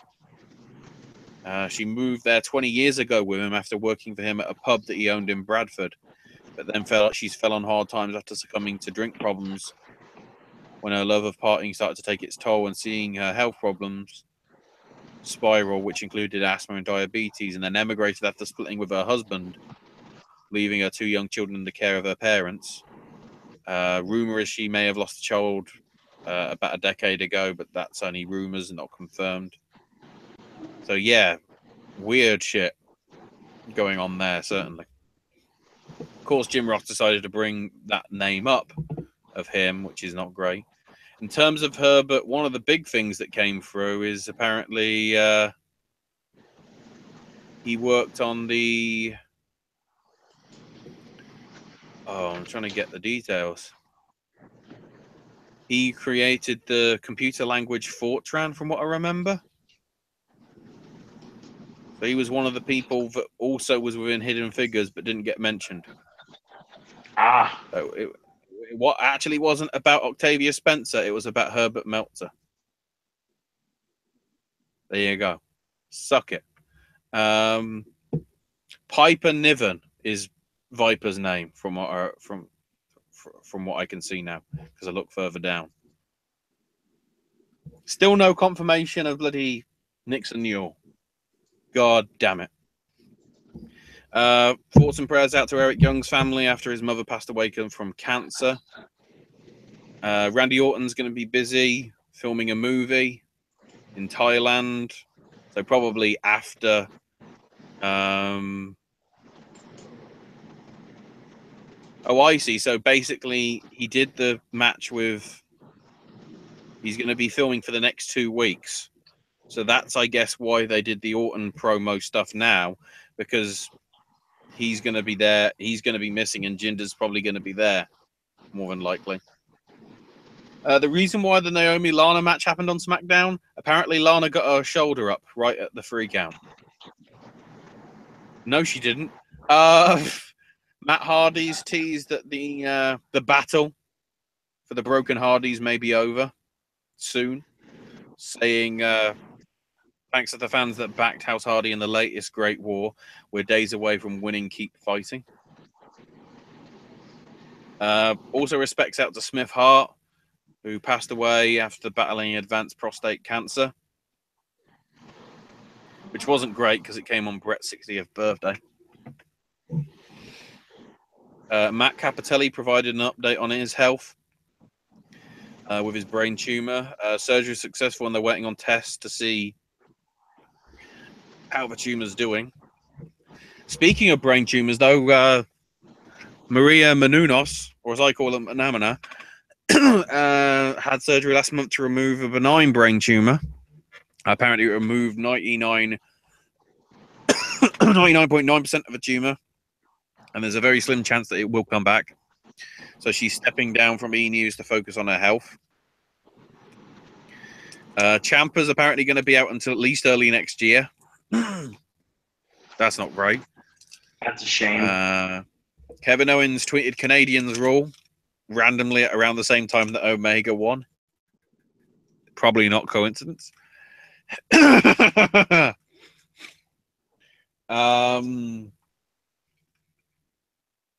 Bloody Paige was in a Dos Caras mask. They claimed it was his sister. I think Owen can say that's bullshit.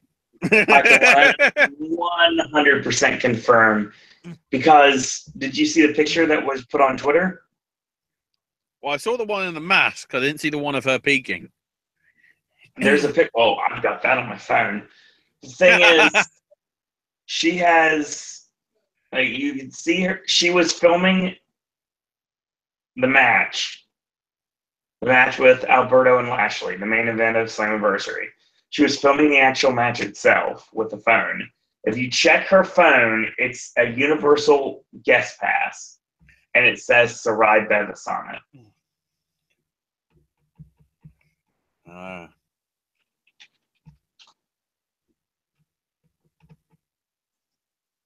I see. Yep.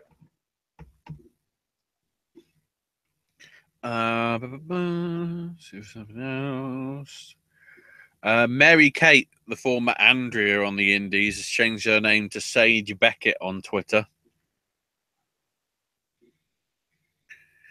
And also Demi Bennett, who was an Aussie wrestler that got recently signed, apparently has changed her name to Rhea Ripley.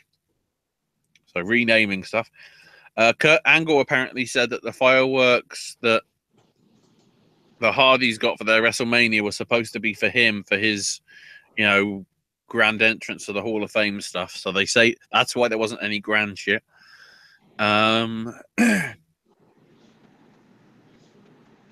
Progress Wrestling have confirmed that the Ali Pali show on September the 10th will be Pete Dunne defending the title against Travis Banks. Ring of Honor's not going to be on Comet TV anymore. It's going to be moving to Charge with back-to-back episodes at 10 p.m. Eastern on Sunday nights. It's on the same network as it's on the Sinclair Broadcasting stuff. It's just not Comet. Although it is worth noting, Charge is in less homes than Comet TV. It started again. That fight app's going to be more and more important, isn't it?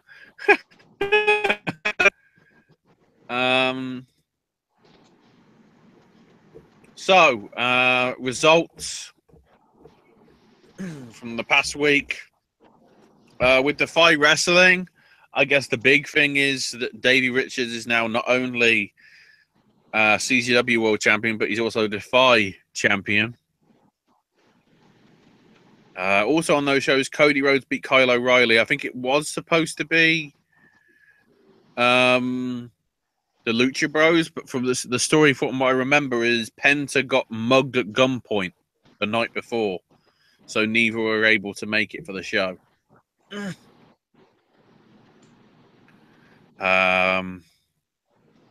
instead they faced Matt Cross and Darby Allin, I guess, on the second show. So that was the deal instead. The PCW, the Preston City Wrestling Academy showcase thing. Philip Michael beat Martin Kirby in the main event. In terms of one other one to mention, Matt Brooks and Sheik El Sham ended a no contest because Seymour Gaines got involved, which then led to the boss man, Stephen Fludder, signing a tag team match with Brooks teaming up with Arcadian, which they beat against Gaines and El Sham. So then we get to Southside Wrestling. Their 3 shows. So first up, Nothing to Lose from Friday. Chris Ridgway and Tony Storm beat Gabriel Kidd and Lana Austin. HC Dyer beat Kip Sabian. Chris Tyler won the number 1 contenders 4-way match for the Speedball title, beating Flashman Webster, Flip Gordon, and Ophidian. Saraya Knight beat Mia Yim, so Saraya Knight's the new queen of Southside. I approve. Joseph Connors beat Chris Ridgway. Guilty by Habit retained the tag titles over Hubba Bubba Lucha, the Hunter Brothers, and Extra Talented. Juventud Guerrera beat Alex Gracie, and Jack Swagger beat Dan Maloney. Then with the doubleheader on the Saturday for Southside Wrestling, starting off with Day of Reckoning 17. We had Kip Sabian beat Flash Morgan Webster. Tony Storm beat Ruby Summers. Flip Gordon victorious over Ophidian. Mia Yim beat Damian Dunn. Big Grizzly beat Mikey Riot. And then El Ligero and Bubblegum both beat Robbie X, Joseph Connors, Chris Ridgway, and Chris Tyler because El Ligero and Bubblegum double pinned Robbie X, so they're co-winners. Hubba Bubba Lucha is in a good way. And then Moles Don't Pay the Bills, the evening show on Sunday. Big Grizzly beat HC Dyer. Josie Connors beat Bradley Phillips. Trish Tyler victorious over Flip Gordon. Mia Yim beat Tony Storm.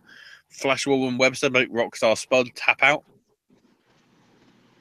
Tyson T-Bone and Lana Austin beat Extra Talented of Aaron Solo and Ricky Starks. Ophidian victorious over Chris Ridgway. And GBH of Damian Dunn, Robbie X, and Kip Sabian beat Blake and Hubba Bubba Lucha. Rev Pro's live at the cockpit. This was partially live streamed on their IPW On Demand service, and apparently they are going to be testing it again, possibly. As they started with Zach Gibson coming out blaming Ospreay for not being booked, so he was going to take Ryan Small's spot in the freeway match, which he won. Josh Bodom retained the Cruiserweight title over David Starr. The London Riots beat RJ Singh and Dan McGee. Then a masked man attacked RJ Singh and spray painted his hair green. Is he facade? Matt Riddle beat Keith Lee. Rob Lias beat Shea Samuels by DQ. Afterwards, Lias attacked Samuels with a chair, and Samuels wanted another match under Shea's rules. Or Shah's rules, sorry. Sami Callihan beat Eddie Dennis with a submission. They then announced that Shah Samuels will be facing Bully Ray at Summer Sizzler, their big show in August. Dave Mastiff beat Donovan Dijak. Then Keith Lee and Mastiff had a face-off. The next show will be featuring Jay White and the War Machine in a few weeks, from what I remember. And then Chris Brooks and Travis Banks retained their British tag titles against Josh Wall and Curtis Chapman. Although during the match, it was noting that a ref bump saw Rob Lynch come out and attack CCK, trying to get some, of the London Riots, trying to get some revenge.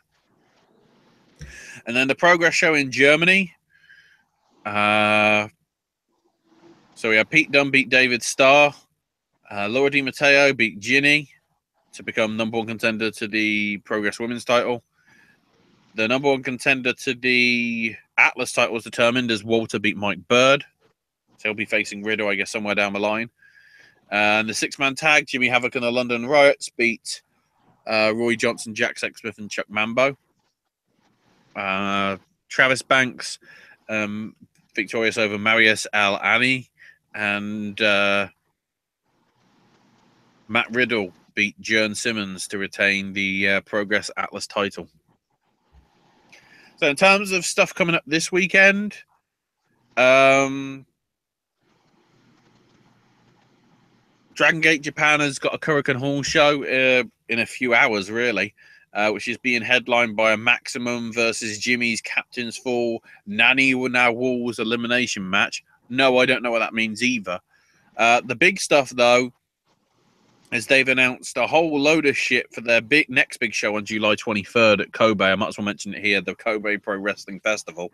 So there's a number one contenders tournament for the Triangle Gate titles with 2 count rules featuring Jimmy Susumu, Genki Horiguchi, JJ Jimmy and Ryo Jimmy Saito, BB Hulk, KZ and Yosuke Santa Maria, Gamma Ita and Takira Yamamura, and Katoka, Big R, and Ben K.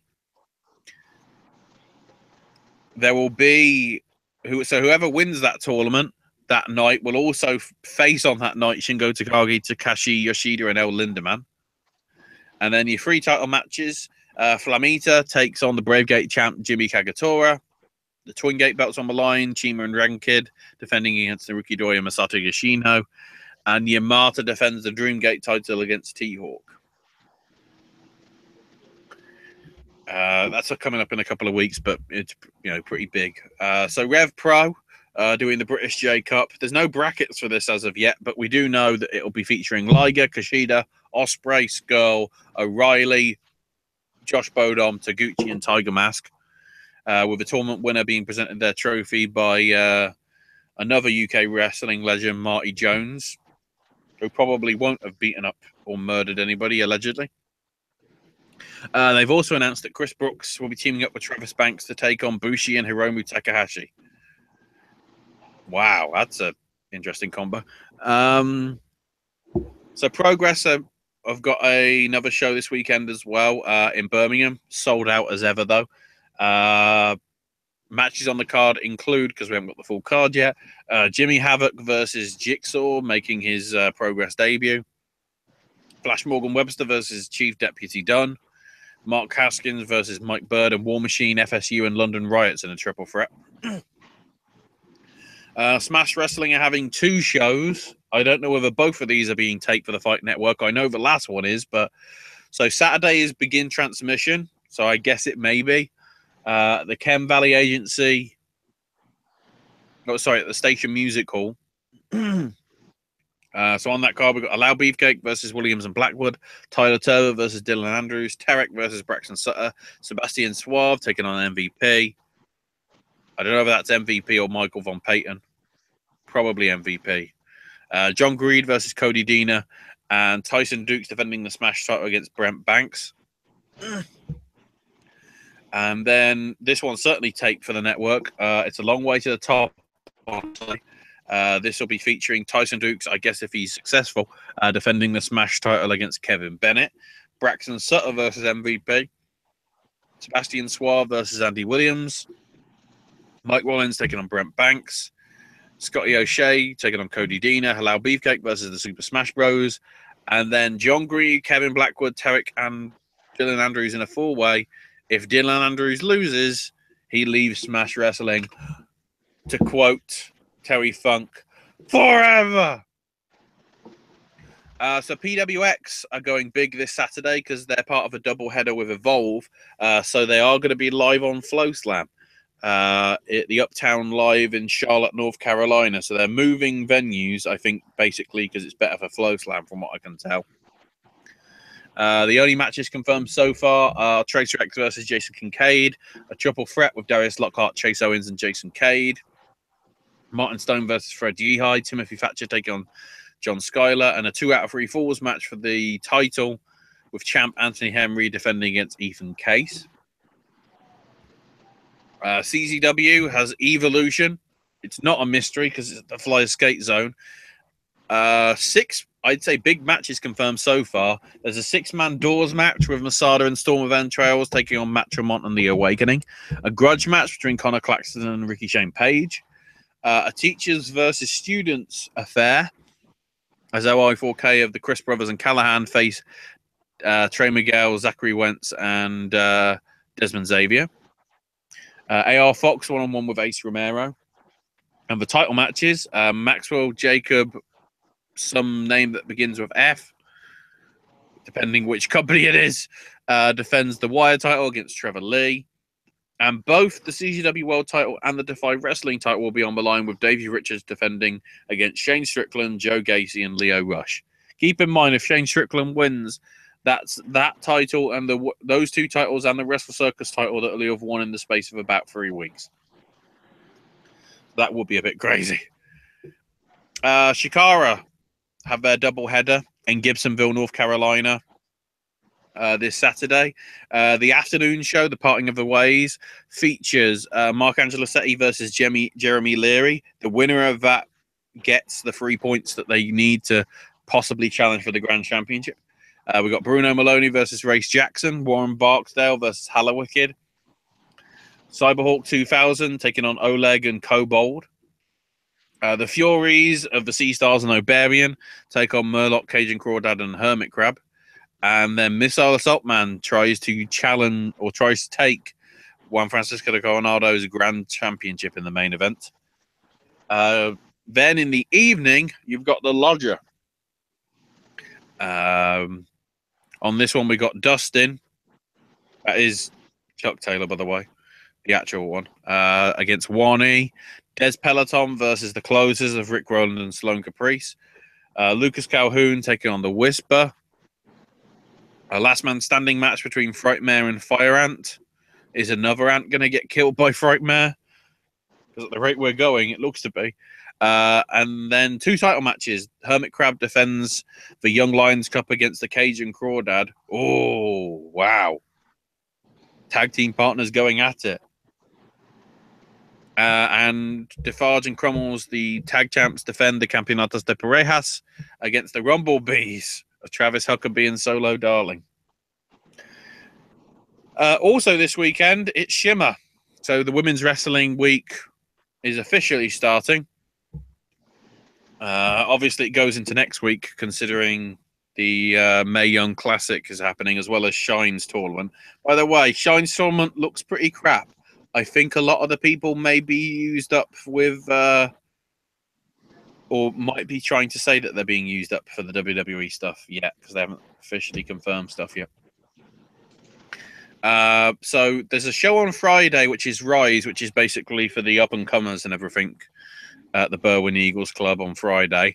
But the big 2, or the big 4, I guess, 2 days, 4 shows, 2 shows a day.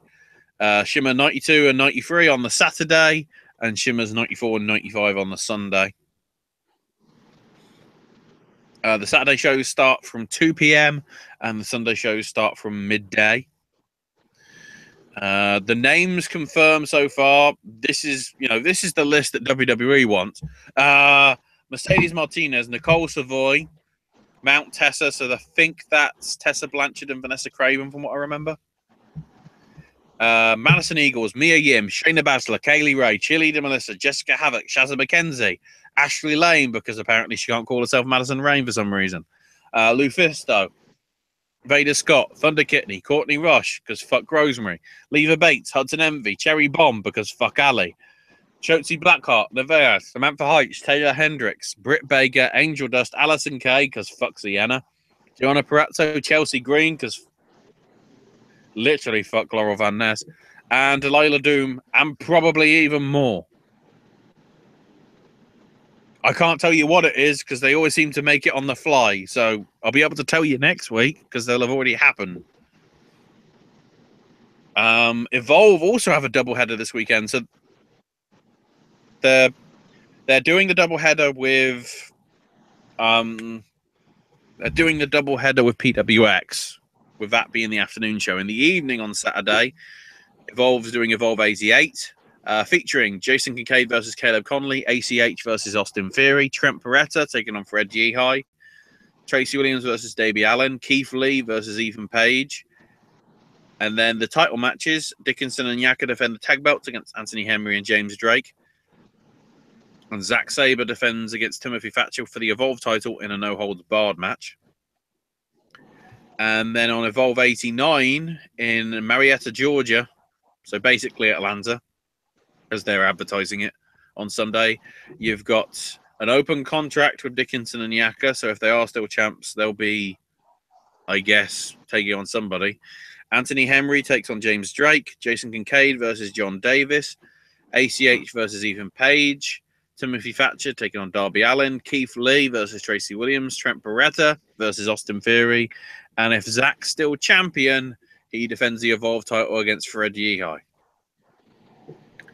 And then on top of all that, bloody PWG this weekend, featuring Sammy Guevara versus Ray Horus in their debuts, both for the company. Leo Rush versus Trent. Ray Phoenix taking on Keith Lee. OI4K of Callahan and the Chris Brothers taking on Desmond Xavier, Jason Cade, and Shane Strickland. Trevor Lee one-on-one with Ricochet. The Unbreakable Effing Machines of Cade and Elgin take on the Young Bucks. And Zack Sabre Jr. defends the PWG World Title against Chuck Taylor, and if Chuck Taylor loses, he can never challenge for the title again, no matter who it is.